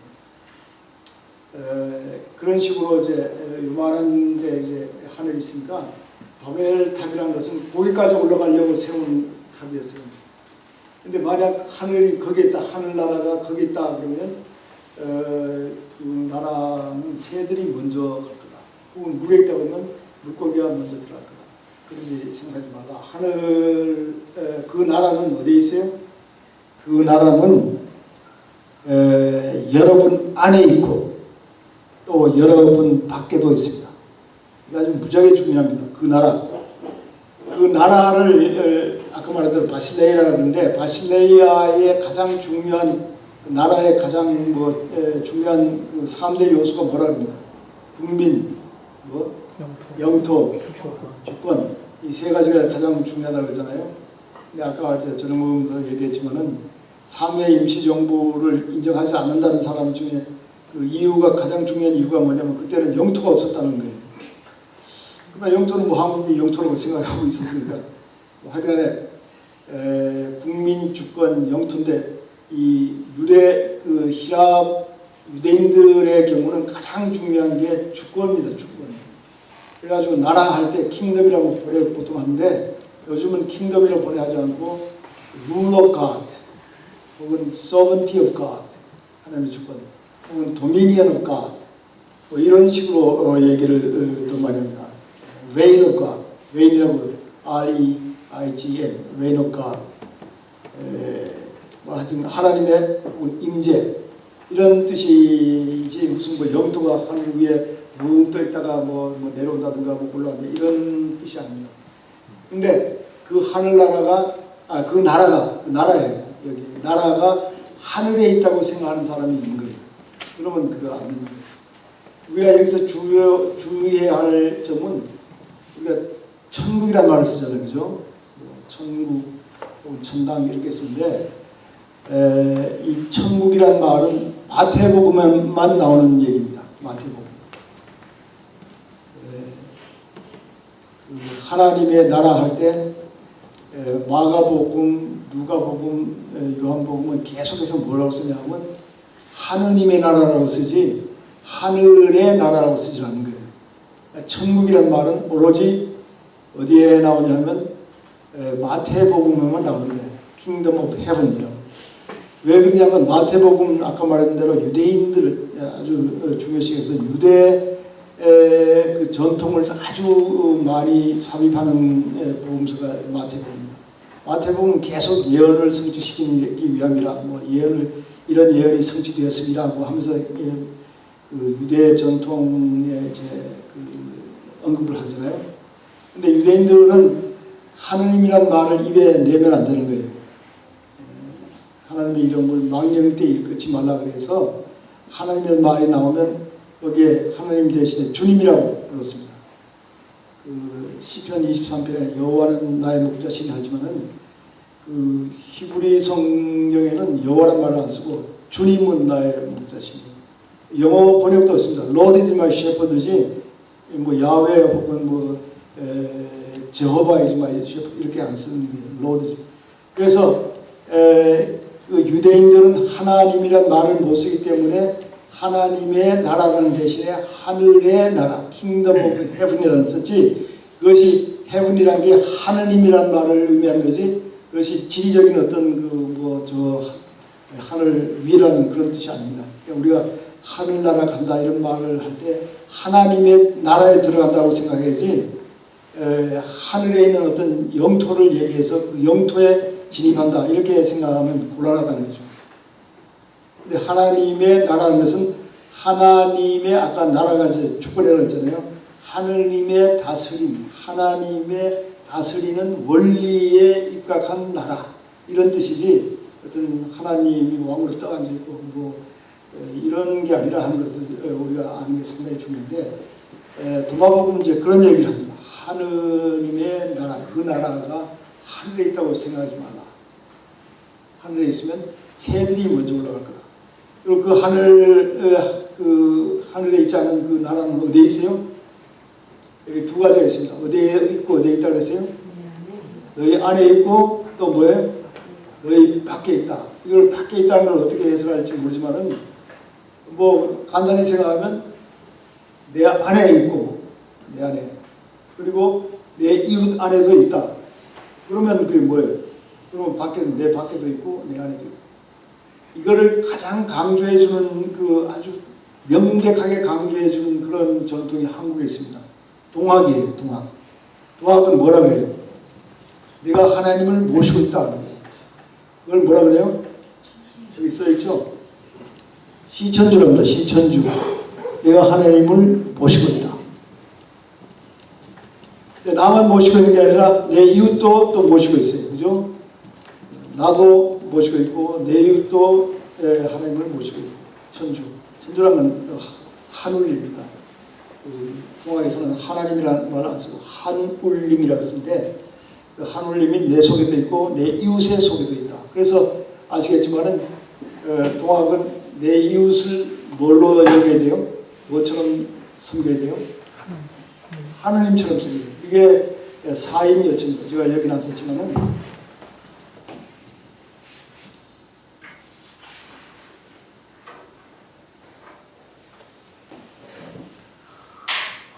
다 아시겠지만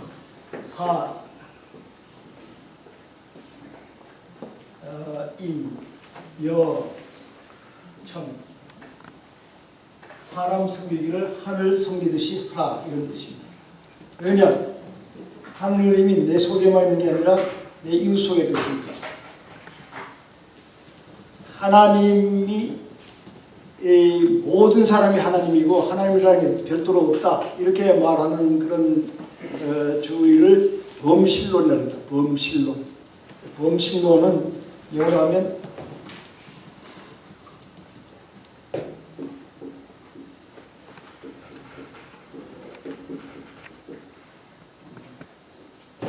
영어로 하면 이제 팬시즘 하는 게 이게 범신을 모든 것이 신이다. 꽃도 신이고 뭐 여기 산도 신이고 강도 신이고 다 신이다. 신이 별도로 없다 하는 게 이제 범신론이고 여기에다가 이제 n을 더 붙입니다. n이라는 그리스 말로 in이라는 그러니까 모든 것이 팬이라면 모든 것이죠. 모든 것이 신 속에 있다 하는 것, 데우스. 신 속에 있다 하는 것이 범제신론입니다. 범제신론. 만유제신론이라고 하고 범제신론. 근데 이 도마복음은 내 안에도 있고 너 안에 내 밖에도 있다 하니까 내가 신이고 그 외에는 신이 없다 하는 게 아니고 밖에도 있다 하니까 이건 범제신론적 세계관이다 이렇게 볼 수 있습니다. 근데 세계에서 가장 지금 설득력이 있는 신관이 범제신론, 팬앤시즘이라 이렇게 볼 수 있습니다.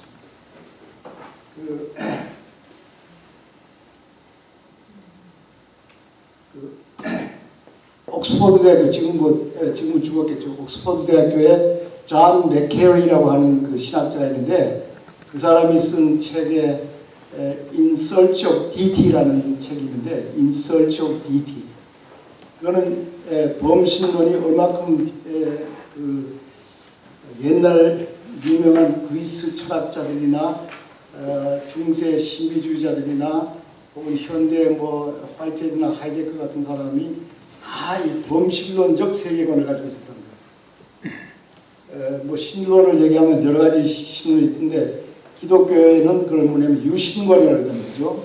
theism, 유신관인데 그런 신이 하나밖에 없다 하는 것을 monotheism이라고 합니다. 신이 여럿이 있으면 polytheism, 뭐 없다 그러면 atheism 뭐 이런데 theism이 기독교 유신관의 기독교의 기본 신관은 유신관입니다. 신이 하나밖에 없다. 저 위에 합니다. 근데 그 사상가들이 제일 많이 가지고 있던 신관은 팬앤티즘, 범제신론입니다. 근데 이 도마복음은 그런 얘기를 하고 신이 내 속에도 있고 다른 밖에도 있다. 그러니까 나만 신이고 다른 건 없다 그러면 그냥 팬티즘이지만은 나 밖에도 있다 하는 것은 범제신론적 신관이다 이렇게 볼 수 있습니다. 교수님 좀 여담인데 예.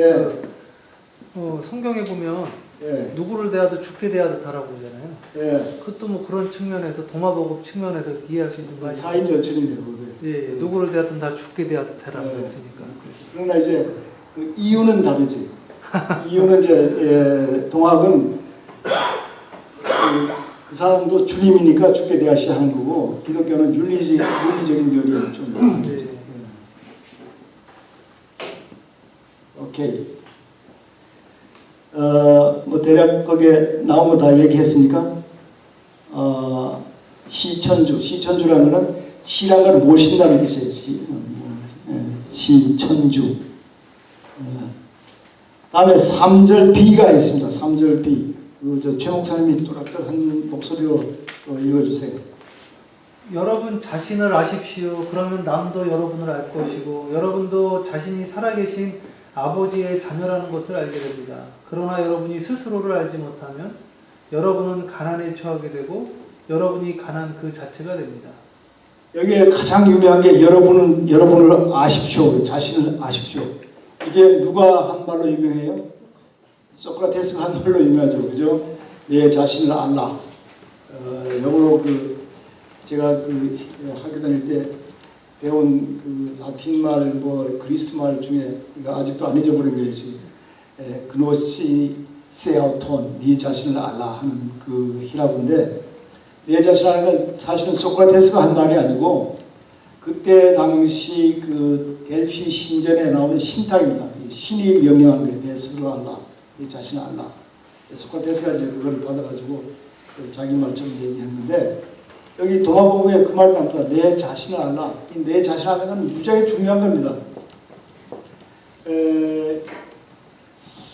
이 내 자신을 알라는 걸 이렇게 막 희화해가지고 막 웃기는 말로다가 이 주제를 파악하라 뭐 이렇게 얘기하는 사람도 있고 심지어는 네 꼬라지를 알라 뭐 이런 식으로 그렇게 말하는 사람도 있고 시집갈 처녀한테 네가 누군지 스스로 이 자신을 알라, 네 주제 파악을 하라 뭐 이런 얘기도 있는데 이 내 자신을 알라 하는 것은 내가 지금의 내가 진짜 내가 아니고 내 속에 진짜 내가 들어있다.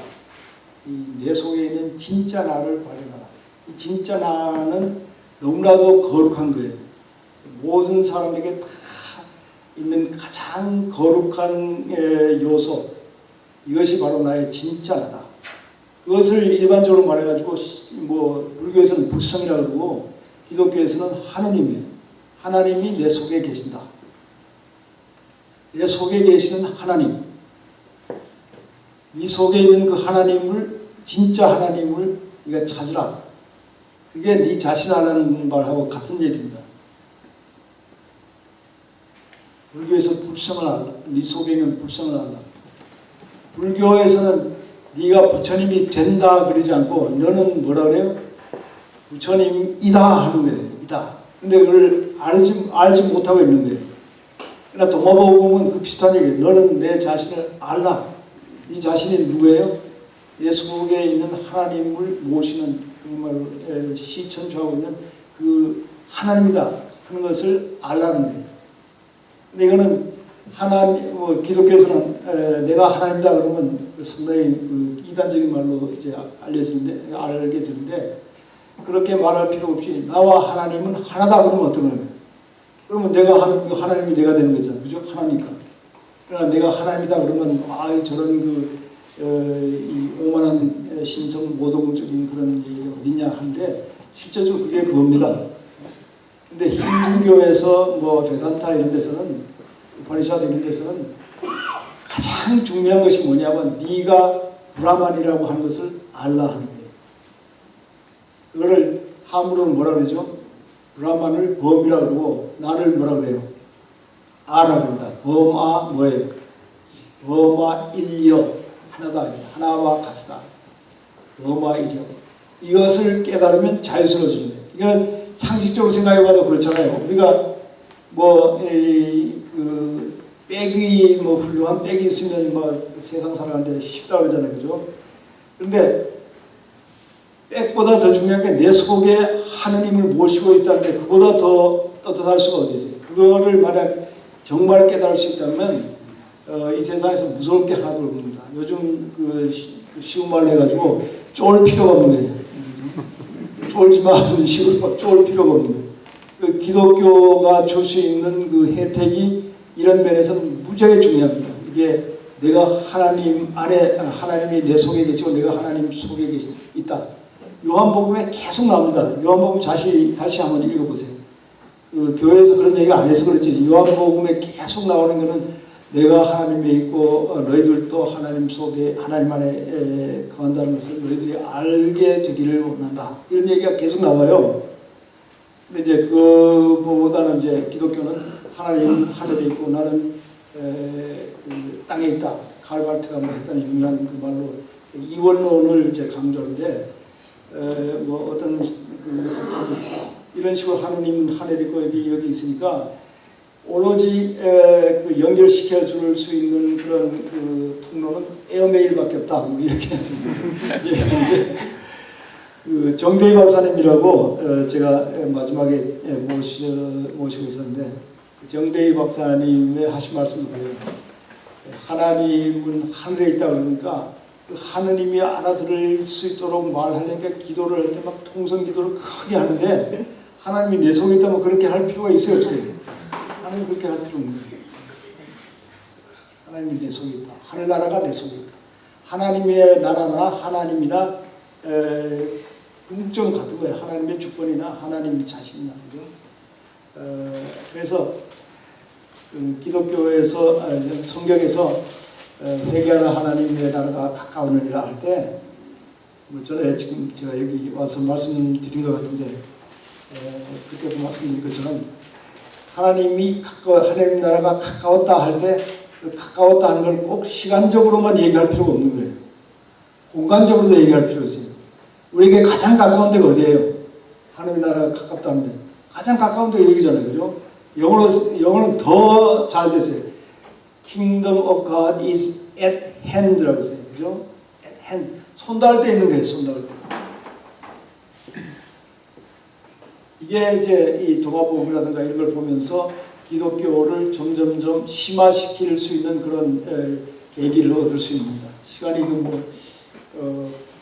빨리 지나가는데 그래서 내 스스로 알라 한 말은 지금의 나가 진짜 내가 아니고 진짜 내 나라는 것은 내 속에 있다. 그 속에 있는 것을 발견하면 결국 자유스러움을 얻습니다. 유영모 선생님이라고 아시죠? 예. 그 함석헌 선생님이 유영모 선생님입니다. 유영모 선생님의 가장 중요한 가르침은 뭐냐면 우리가 지금 다 지금의 나를 제 나라고 합니다. 제 나한 것은 제라는 건 자잖아요. 그죠? 스스로 자자. 나라는 아니까 자아인데 지금의 나라는 것은 제아라는 것은 이거는 진짜가 아니다. 그럼 뭐가 진짜냐? 얼라. 내 속에 영으로 계시는 나. 영으로 있는 나.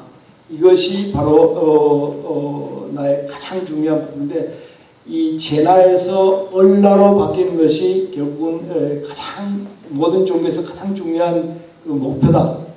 그런데 그것을 거기에 도달하는 방법은 불교적인 방법도 있고 기독교적인 방법도 있고 또 무슨 뭐 도교적인 방법, 유교적인 방법 다 있다는 거예요. 지금 기독교에서도 뭐 맨 하는 게 그거잖아요, 그죠? 새로운 나를 오늘 또 뭐라 그래? 새 옷을 입으라, 새로운 내가 되라, 혹은 세례를 받느냐, 할례를 받느냐 안 받느냐가 중요한 게 아니라 뭐예요? 새로 지음을 받는 거, 새로운 내가 되는 거. 영어로는 그게 new being이에요, new being. 폴 틸리의 그 설교집 중에 하나가 new being인데 영어에서 whether circumcised or not, that doesn't count. What counts is to be a new being. 이런 말을 쓰잖아요. 새로운 존재. 새로운 존재라는 게 뭐냐면 내 속에 있는 진짜 나를 발견하는 거예요.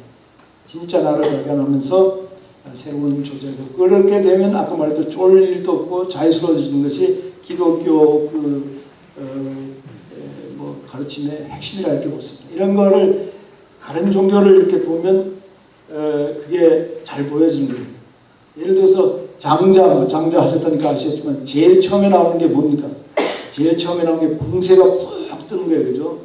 붕새가 붕 떴다고 하면 조그만 그 물고기가 큰 물고기 됐다가 다시 이제 새가 됐다가 다음에 막 물을 차고 막 푹 떠서 그 남명으로 가는 그런 그거는 바로 종교적인 그 목표가 초월과 자유라는 걸 얘기합니다. 기독교에서도 자유가 중요한 거예요. 내가 하나님과 함께한다. 하나님이 내 속에 있다. 내가 하나님이 나다. 이런 것을 정말 깨달을 수 있다. 제가 그런 걸 깨달았다는 게 아니라 저는 그냥 소개하는 겁니다. 그렇다면 그때부터는 정말 자유스러워지는 거예요. 그냥 예수님이 다 하셨으니까 예수님을 그저 믿으면 된다. 그러면 나중에 이제 천당에 간다. 이것은 디트리 본헤퍼가 말한 말대로 값싼 은혜입니다. 은혜는 공짜지만은 그것이 값싼 것이 아니다 하는데 기독교에서 교인이 되기 위해서 해야 할 그 두 가지 기본 전제 조건은 뭐냐면 예수님 말대로 너희가 나의 제자가 되려면 뭐예요? 첫째, 자신을 부인하고 또 뭐예요? 자기 십자가를 지라 그랬잖아요. 그 두 가지가 가장 기본입니다. 그거 못하면 기독교인 될 수 없는 거예요, 사실. 그런 식으로 이제 해서 내 새로운 나, 참나를 발견하는 것. 이게 중요합니다. 내 자신을 알라. 이게 보통 얘기 아닙니다. 내가 나의 진짜 본성의 나를 알라. 여기 지금 선생님이 여담이라고 했으니까 저도 여담을 한마디 얘기하면 최근에 뭔 영화가 나오냐면 산상수훈이라는 영화가 나왔어요. 들어보셨어요? 아마 보진 못하셨을 텐데 들어보셨을지. 그 산상수훈을 누가 만들냐면 그 비구니 스님이 만들었어요. 여자 비구니라면 여자 스님을 말하는데 비구니 스님이 그 대단한 스님이 만들었는데 신학생 8명이 산상에 아니라 그 산 밑에 동굴에 들어가가지고 예수님의 가르침을 다시 한번 음미해 보는 거예요. 마음이 가난한 자를 복인다니 천국이 저희 것이며 할 때 천국이 뭐냐? 마음을 가난하게 한다는 게 뭐냐 이러면서 8명이 막 이렇게 서로 대담을 하는데 그 중에 이제 몇 명은 그야말로 근본주의 신학생들이에요. 근데 막 이렇게 서로 대담하다가 끝에는 결국은 다 수긍이 가고 성경도 깊이 읽으면 그렇게 되는구나. 근데 깊이 읽어가지고 뭐를 발견하냐면 재밌는 게 그 기독교를 불교적으로 해석한 게 나옵니다. 그게. 그래서 우리가 선악과를 따먹은 게 뭐냐? 선악과를 따먹은 것은 하나님과 분리된 거다. 하나님과 분리되기 때문에 내가 하나님인 줄 모른다. 그러면서 서로 분리된 상태에서 서로 싸우고 경쟁하고 이런다. 내가 하나님과 하나라는 걸 알면 선악과를 안 먹은 것을 다시 회복해서 하나라는 걸 알면 그때부터는 모두가 다 뭐 지금 얘기한 거 비슷한 건데 화합하고 평화스럽고 떳떳하게 살 수 있다 이런 얘기입니다. 그거를 이제 불교에서 쓰는 그 비유를 듭니다. 금이 있으면 금이 이제 금목걸이도 되고 금반지도 되고 금시계도 되고 금팔찌도 되고 이런 여러 가지가 되는데 이런 금시계, 금반지, 금목걸이 이런 것들이 서로 싸우면 그거는 자기네들이 다 금이라는 걸 몰랐기 때문에 된다는 거예요. 자기들이 전부 다 진짜는 금이었다고 하는 것을 알면 그러면 그때 싸울 필요가 없이 우리가 다 하나라 하는 것을 알게 되는데 그게 이제 선악과를 먹었을 때 그 결과 우리가 선악과를 다시 회복시킨다고 하는 것은 우리가 전부 다 금이라는 것을 안다. 뭐 이런 식으로 이제 해석했는데 참 재밌게 했어요. 근데 그 8명이서 디베이트를 하는데 그 중에 주연 역할을 하는 학생이 하나 있어요. 백모인데 그 백윤식 씨라고 하는 배우 하시는지 모르겠어요. 백윤식 씨 아들이래요, 그 사람. 백윤식 씨라고 왜 그 내부자들의 왜 무슨 신문사 주필 역할 한 사람 있잖아요. 여기저기 많이 나오는데 그 아들이라는데 한번 그 인터넷에 다운로드 할 수 있을 거예요. 한번 보시면 재미있습니다. 거의 다 됐어요?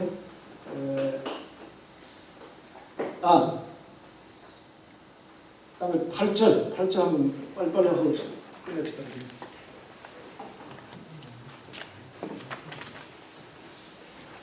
지혜로운 어부와 같으며 예. 예수께서 말씀하셨습니다. 인간이란 자기 금을 바다에 던져 바다에서 작은 물고기를 잔뜩 잡아 올린 지혜로운 어부와 같습니다. 그 지혜로운 어부는 잡은 물고기들 중에서 좋고 큰 물고기 한 마리를 찾아내고 다시 나머지 작은 고기들을 모두 바다에 던졌습니다. 그런 식으로 큰 물고기들을 쉽게 골라낼 수 있었습니다. 여기 들을 귀 있는 이들은 잘 들어야 합니다. 예, 여기서 물고기를 잡았는데 작은 물고기들은 버리고 큰 물고기 하나를 이제 남겨놓은 거예요. 이거하고 같은 내용이 뭐냐면 107절로 넘어갑시다. 107절.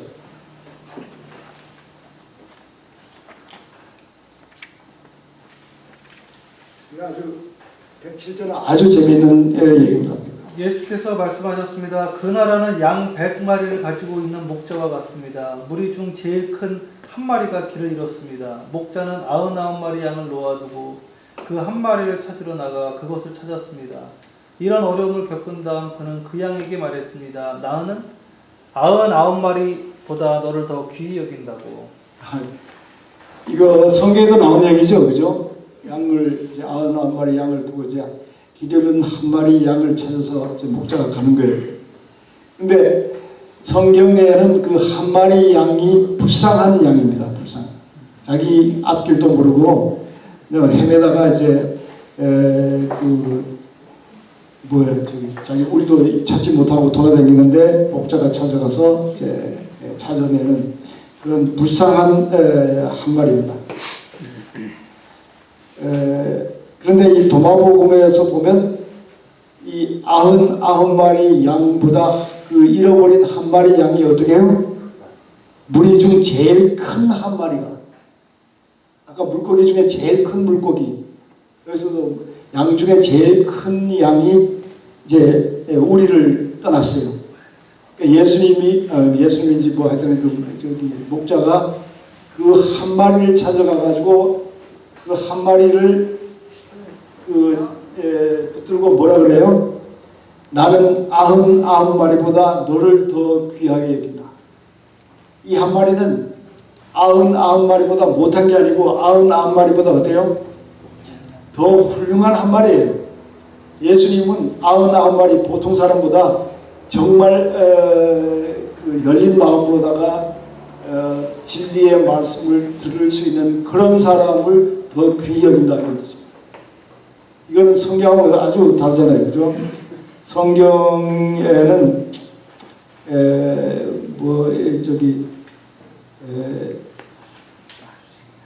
죄인이라고 되어 있어요. 죄인.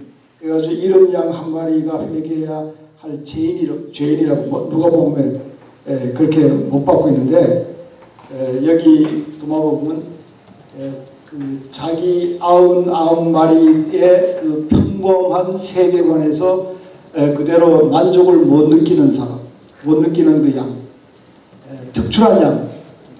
그리고 그 특출한 양이 그 무리에서 벗어나는 거예요.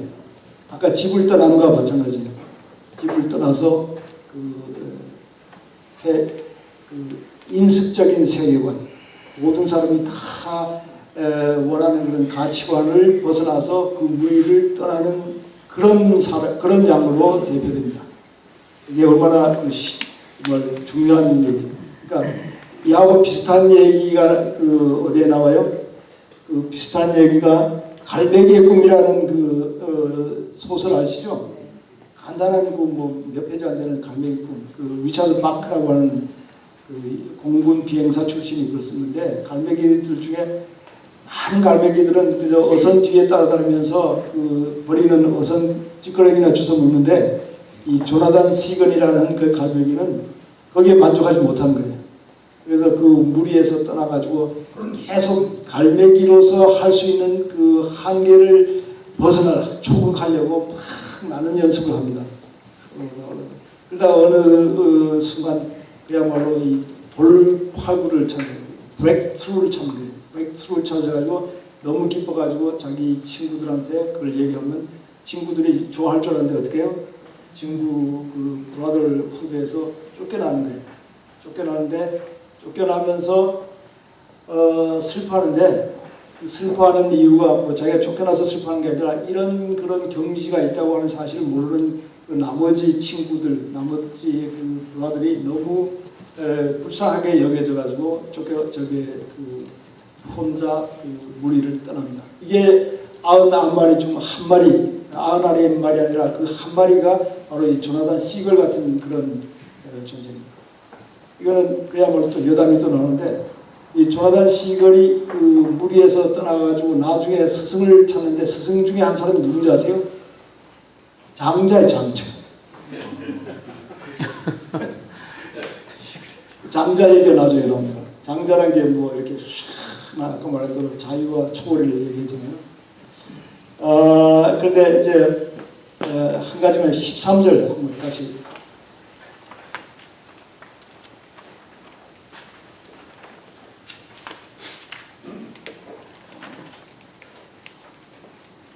이 책을 안 사셨으면 제가 책 장사하는 게 아니라 이거는 한번 정말 가지고 있을 만한 책이에요. 예수께서 그의 제자들에게 말씀하셨습니다. 나를 비교하여 내가 누구 같은지 말해주시오. 시몬 베드로가 그에게 말했습니다. 당신은 의로운 사자와 같습니다. 마태가 그에게 대답했습니다. 당신은 지혜로운 철인과 같습니다. 도마가 그에게 말했습니다. 선생님, 내 입으로는 당신이 누구와 같다고 감히 말할 수가 없습니다. 예수께서 도마에게 말씀하셨습니다. 나는 자네의 선생이 아닐세. 자네는 내게서 쏟아나는 샘물을 마시고 취했네. 그리고는 예수님이 도마를 데리고 물러가셔서 그에게 3가지 말씀을 하셨습니다. 도마가 자기 동료에게 돌아오자 동료들은 그에게 물었습니다. 예수님이 자네에게 무슨 말씀을 하셨는가? 도마가 그들에게 말했습니다. 예수님이 내게 하신 말씀 중 하나라도 자네들한테 말하면 자네들은 돌을 들어 나를 칠 것이고 돌에서 불이 나와 자네들을 삼킬 것일세. 예, 여기 아주 중요한 말 있잖아요, 그죠? 너희는 나를 누구라고 그러냐? 이건 성경에도 있어요, 그죠? Who do you think I am? 너희는 나를 누구라고 하느냐. 근데 이제 성경에는 베드로가 뭐 당신은 살아계신 하나님의 아들이요 그 메시아니 그리스도나 메시아는 똑같아요. 메시아니신가 이런 얘기하고 또 한 사람 죽은 뭐 엘리야 세례 요한이 다 이런 식으로 이제 대답하는데 너희는 나를 누구냐 하니까 이제 대답했잖아요. 근데 여기서는 너희들은 나를 누구라 하니까 베드로는 사자라는 건 메신저예요. 라이언이 아니라 메신저. 마태는 당신은 철입니다. 필라스퍼. 근데 도마는 뭐라 그래요? 도마는 내가 감히 어떻게 입으로 말할 수 있습니까? 도마의 침묵이에요. 도마는 말을 못하겠다는 거예요. 이거하고 아주 비슷한 얘기가 그 불교의 6조 단계에 나옵니다. 6조 단계 달마대사가 아시겠지만은 인도에서 와가지고 소림사에 가가지고 9년간 어떻게 합니까? 연벽 참선을 하잖아요, 그죠? 그래서 팔다리가 다 없어지고 이런 식으로 이제 참선을 하다가 이제 9년이 되어서 떠나려고 그럴 때 제자들을 불러놓고 너희는 어떻게 깨달은지 내게 말하라 그러니까 한 제자는 모아가지고 자기는 뭐 어떻게 하면서 길게 얘기하니까 그럼 너는 내 살갗을 얻었구나. 두 번째 나와서 또 뭐라 그러니까 너는 내 살을 얻었구나. 세 번째 나와 누가 그러니까 너는 내 뼈를 얻었구나. 다음에 수제자 그 해가라는 수제 나와서 아무 말도 안 하는 거예요. 아무 말도 안 하니까 이 달마대사가 달마대사가 너는 내 골수를 얻었구나. 진리라는 것은 말로 할 수 없다는 것을 너는 깨달았구나. 이런 뜻이에요. 도마도 그런 거예요. 내가 어떻게 내 입으로 할 수 있겠습니까? 진리는 말로 할 수 없는 거예요. 그래서 도덕경 제1장 1절에 뭐가 나옵니까? 도가도 뭐라 그래요? 비상도. 도라고 하는 것은 말해버리면 그건 벌써 도가 아니에요. 궁극 진리는 이 언서를 이해한다. 말을 넘어 있는 거지 말로 될 수 없다 하는 것을 도마가 직접 얘기해요. 그러니까 예수님이 뭐라 그래요? 너는 더 이상 어떻게? 나는 더 이상 너의 선생이 아니다. 자네 선생이 아니다. 나하고 너하고는 이제 어떻게 됐어요? 동격이에요. 이제. 같은 그 깨달음을 얻은 동격이에요. 더 이상 선생이라고 그러지 말라. 더 이상 나는 네가 죄. 이건 장자에도 똑같이 합니다. 봉자하고 아류하고 이런 얘기하는데 내가 너를 따르게 하라 이런 얘기합니다. 선생과 제자의 관계가 이런 깨달음에 이르러서는 같이 되는 거예요. 그러면서 달마대사 얘기 이 얘기는 진리라는 것은 결국 말로 할 수 없다. 근데 데려가가지고 세 가지를 말했잖아요. 그게 비밀의 말씀이에요. 에소테릭 트러스트를 이제 얘기했는데 제자들한테 오니까 제자들이 뭐를 말하는지 좀 얘기해달라고 그러잖아요. 그러니까 도마가 뭐냐면 내가 그 중에 하나라도 너희한테 얘기하면 너희가 나를 돌로 칠 거다. 왜냐하면 아직까지 보통 제자들은 상식의 세계에 살고 있는 거예요. 그런데 예수님이 도마에게 준 그 말씀은 비상식적인, 초상식적인 거예요. 그러니까 이거를 주면 아까 말대로 불편해하고 이게 뭐 웃을 수밖에. 도덕경에는 진리를 들으면 어떤 사람은 웃는다 그러는데 웃지 않으면 진리가 아니다 이런 말을 하는 거죠. 왜냐하면 상식에 어긋나는 거니까. 그러니까 도마가 받은 그 세 가지 말씀은 그런 그 비밀의 말씀인데 이 도마는 이 비밀의 말씀을 다 소화하고 깨달은 그런 친구예요. 그러니까 도마복음에서는 도마가 최고로 중요한 공간복음 마테마가 누가에서는 베드로가 제일 중요한 인물이고 우리가 아는 처럼 그 막달라 마리아 복음이 있는데 거기는 막달라 마리아가 제일 중요한 인물이고 다음에 유다 복음에는 유다가 제일 중요한 인물이에요. 유다는 예수님이 그 죽임을 당하도록 하는데 도와준 아주 훌륭한 제자로 이제 나옵니다. 그런 식으로 이제 도마 복음은 도마가 제일 훌륭한데 도마를 비웃는 그 말이 요한복음에 나옵니다. 요한복음에 뭐냐면 예수님이 나타났는데 도마가 와가지고 예수님의 부활을 안 믿잖아요, 그죠? 안 믿으면서 뭐라 그래요? 네가 만져봐야겠다니까 예수님 만져보라 그러고 그때 이제 만져본 다음에 도마가 뭐냐면 내가 믿습니다 하고 이제 고백을 하니까 그 요한복음 저자는 뭐냐면 너는 보고 믿느냐? 보지 않고 믿는 사람은 너보다 더 복되다 해서 믿음을 거기서 강조하는 거예요. 도마처럼 이렇게 의심하는 게 아니라 그게 그때부터 이제 그 도마는 다우팅 토마스라고 그래가지고 의심하는 도마 이렇게 하는데 요한복음이 그러니까 도마복음의 그걸 이제 일종의 폄하한 그런 구절이라고 볼 수 있죠. 근데 하여튼 도마복음에서는 도마가 가장 훌륭한 그 제자로서 예수님의 말씀의 가장 진수를 받아서 전하고 있다 이런 얘기입니다. 그런데 마지막으로 23절 하나를 보면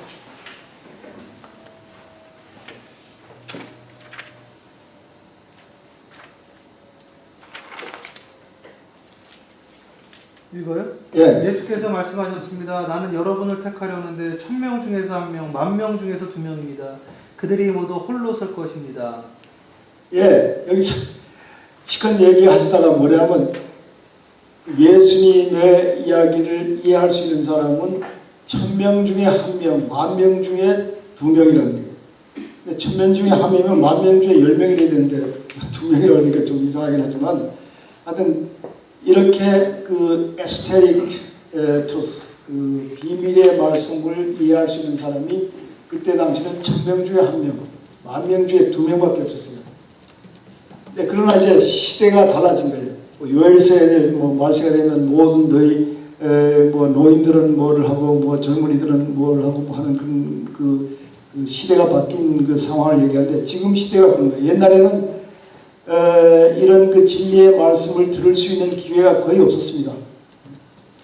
옛날에는 글자를 읽을 수 있는 사람이 거의 없었어요. 유대인들의 거의 97%가 문맹이었어요. 랍비들이나 이제 글을 읽을 수 있지. 회당에 가가지고 이제 그걸 읽었더라도 나중에 되면 다 잊어버립니다. 그 간판도 읽는 것도 아니고 신문도 읽는 것도 아니고 글자 볼 일이 없으니까 이거 다 잊어버려서 이제 문맹이 되는데 이런 문맹된 사회에서 오로지 유일하게 그 진리의 말씀을 듣는 것은 그 스승한테 가가지고 듣는 것밖에 없어요. 글을 볼 수도 없고. 근데 농사 짓는 사람이 어디 몇백 리 스승을 찾아갈 수도 없잖아요. 그러니까 거의 모든 사람이 이런 진리에 접할 수 있는 기회가 거의 없다고 볼 수 있습니다. 그러니까 1000명 중에 1명이고 10,000명 중에 2명밖에 있었습니다. 그러나 지금 시대가 바뀌어가지고 다 아시겠지만은 유튜브나 무슨 이렇게 들으면 어디 그 유명한 그 선생이나 그 학자나 무슨 그런 사람들의 그 강연을 다 들을 수 있는 거예요. 앞으로 이제 대학이 없어질 거라 그러는데 대학 교수들이 한 걸 어디든지 다 들을 수 있는 거예요. 제가 그 종교 심층을 보다 해서 거기에 아주 심층에 들어간 분들의 그 생애와 사상을 이제 소개하는 책을 썼는데 폴 틸릭 찾아보면 폴 틸릭 인터뷰하는 거 다 나오고 그게 허셀 인터뷰하는 거 다 나오고 얼마든지 들을 수 있는 거예요. 그러니까 지금은 모든 사람이 진리의 말씀에 접할 수 있는 거예요. 지금 도마복음 같은 게 40년 전에 우리가 태어났다 죽었다 그러면 도마복음이 있는지도 없는지도 모르는 거예요. 그죠? 그러나 이제 우리가 좋은 시대에 태어나가지고 도마복음 같은 것이 있다고 하는 사실을 알고 도마복음 같은 진리가 기독교에도 있다고 하는 사실을 알고 이것이 세계 다른 종교와 결국 다 통할 수 있는 그런 라고 하는 것을 이제 우리가 알 수 있잖아요. 그러니까 옛날엔 1000명 중에 1명, 10,000명 중에 2명이지만 지금은 1000명 중에 900명, 10,000명 중에 9,900명 이렇게 말해도 되고 그래서 어떤 사람은 옛날에는 이제 가물에 콩 나듯이 깨닫는 사람이 있지만은 이제 지금 세대에는 가물에 콩 나듯이 아니라 가마솥에 콩 튀듯이 깨닫는 사람이 나올 거다 이런 얘기인데 오늘 우리 이렇게 얘기하는 것도 가마솥에 또 콩이 몇 개 튈 수 있는지 모르지만 그런 콩을 튀어서 여러분의 생애가 더 풍요롭게 되었으면 하는 마음에서 이 정도로 그치겠습니다. 1시간 반.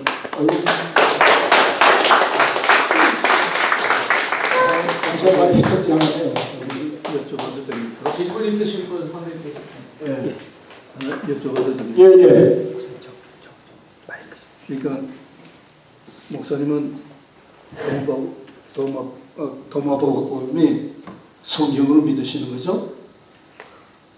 성경에 들어오진 않았죠. 성경에 들어오진 않았는데 그때 당시에 목사님은 제가 목사가 아닙니다만 하여튼 교수님. 목사님이 아니었어요? 예. 목사님이 아니니까 안 믿어도 되는 거예요.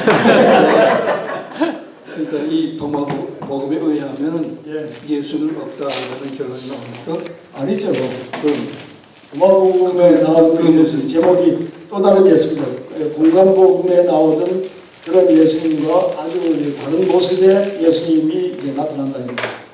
그 말이 예수는 없다. 그렇게 예수는 없다는 그 제 책을 얘기하십니까? 그렇죠. 예, 제 책에 예수가 없다는 것은 예수가 없다는 뭐 역사적 사실을 얘기하는 게 아니라 우리가 상식적으로 생각하는 그런 예수, 피상적으로 생각하는 그런 예수는 없다는 겁니다. 예를 들어서 뭐 기도하면 뭐 다 들어주는 예수, 예수님은 파란 눈에 노란 머리를 가졌다고 생각하는 그런 예수, 혹은 또 복덕방님처럼 두들기기만 하면 모든 것을 다 주는 예수, 그런 식으로 생각하는 그런 예수는 없다는 거지 예수 자체가 있다 없다 그거 얘기한 건 아닙니다. 교수님은 예수를 믿으십니까? 예수를 믿죠. 예수를 믿는데 이제 믿는다는 게 아까 말한 대로 뭐를 의미하느냐 그런 거 가서 관련.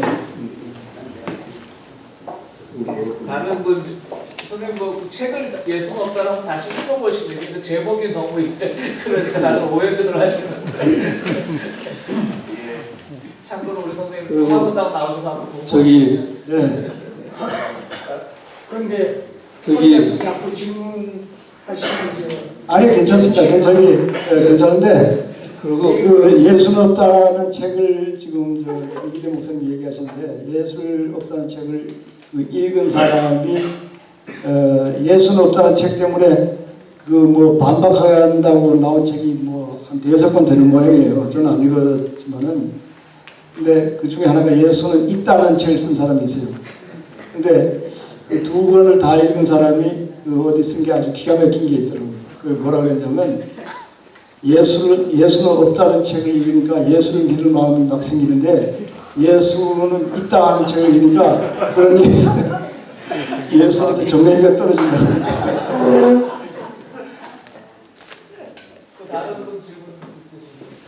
그리고 말씀하시는데 저기 교수님은 하나님이라고 얘기하지 않고 하느님이라고 얘기하시더라고요. 네? 기독교에서는 하나님이라고 그러지 이단이나 다른 뭐 불교에서도 그러고 그거는 다른 얘기입니다. 저 다른 데서 뭐 그건 다른 그래서 예를 들면 여호와의 증인 천주교 이런 데 보면 전부 하나님이거든.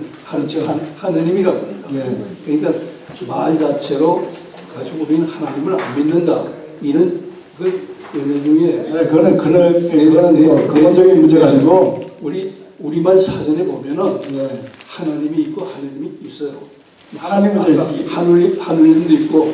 지금 오늘 저녁 얘기하고는 뭐 좀 떨어진 얘기지만은 그러니까 가만 보니까 하나님이란 말은 제가 말씀드릴게요. 하나님이란 말은 개신교에서 만들어낸 말입니다.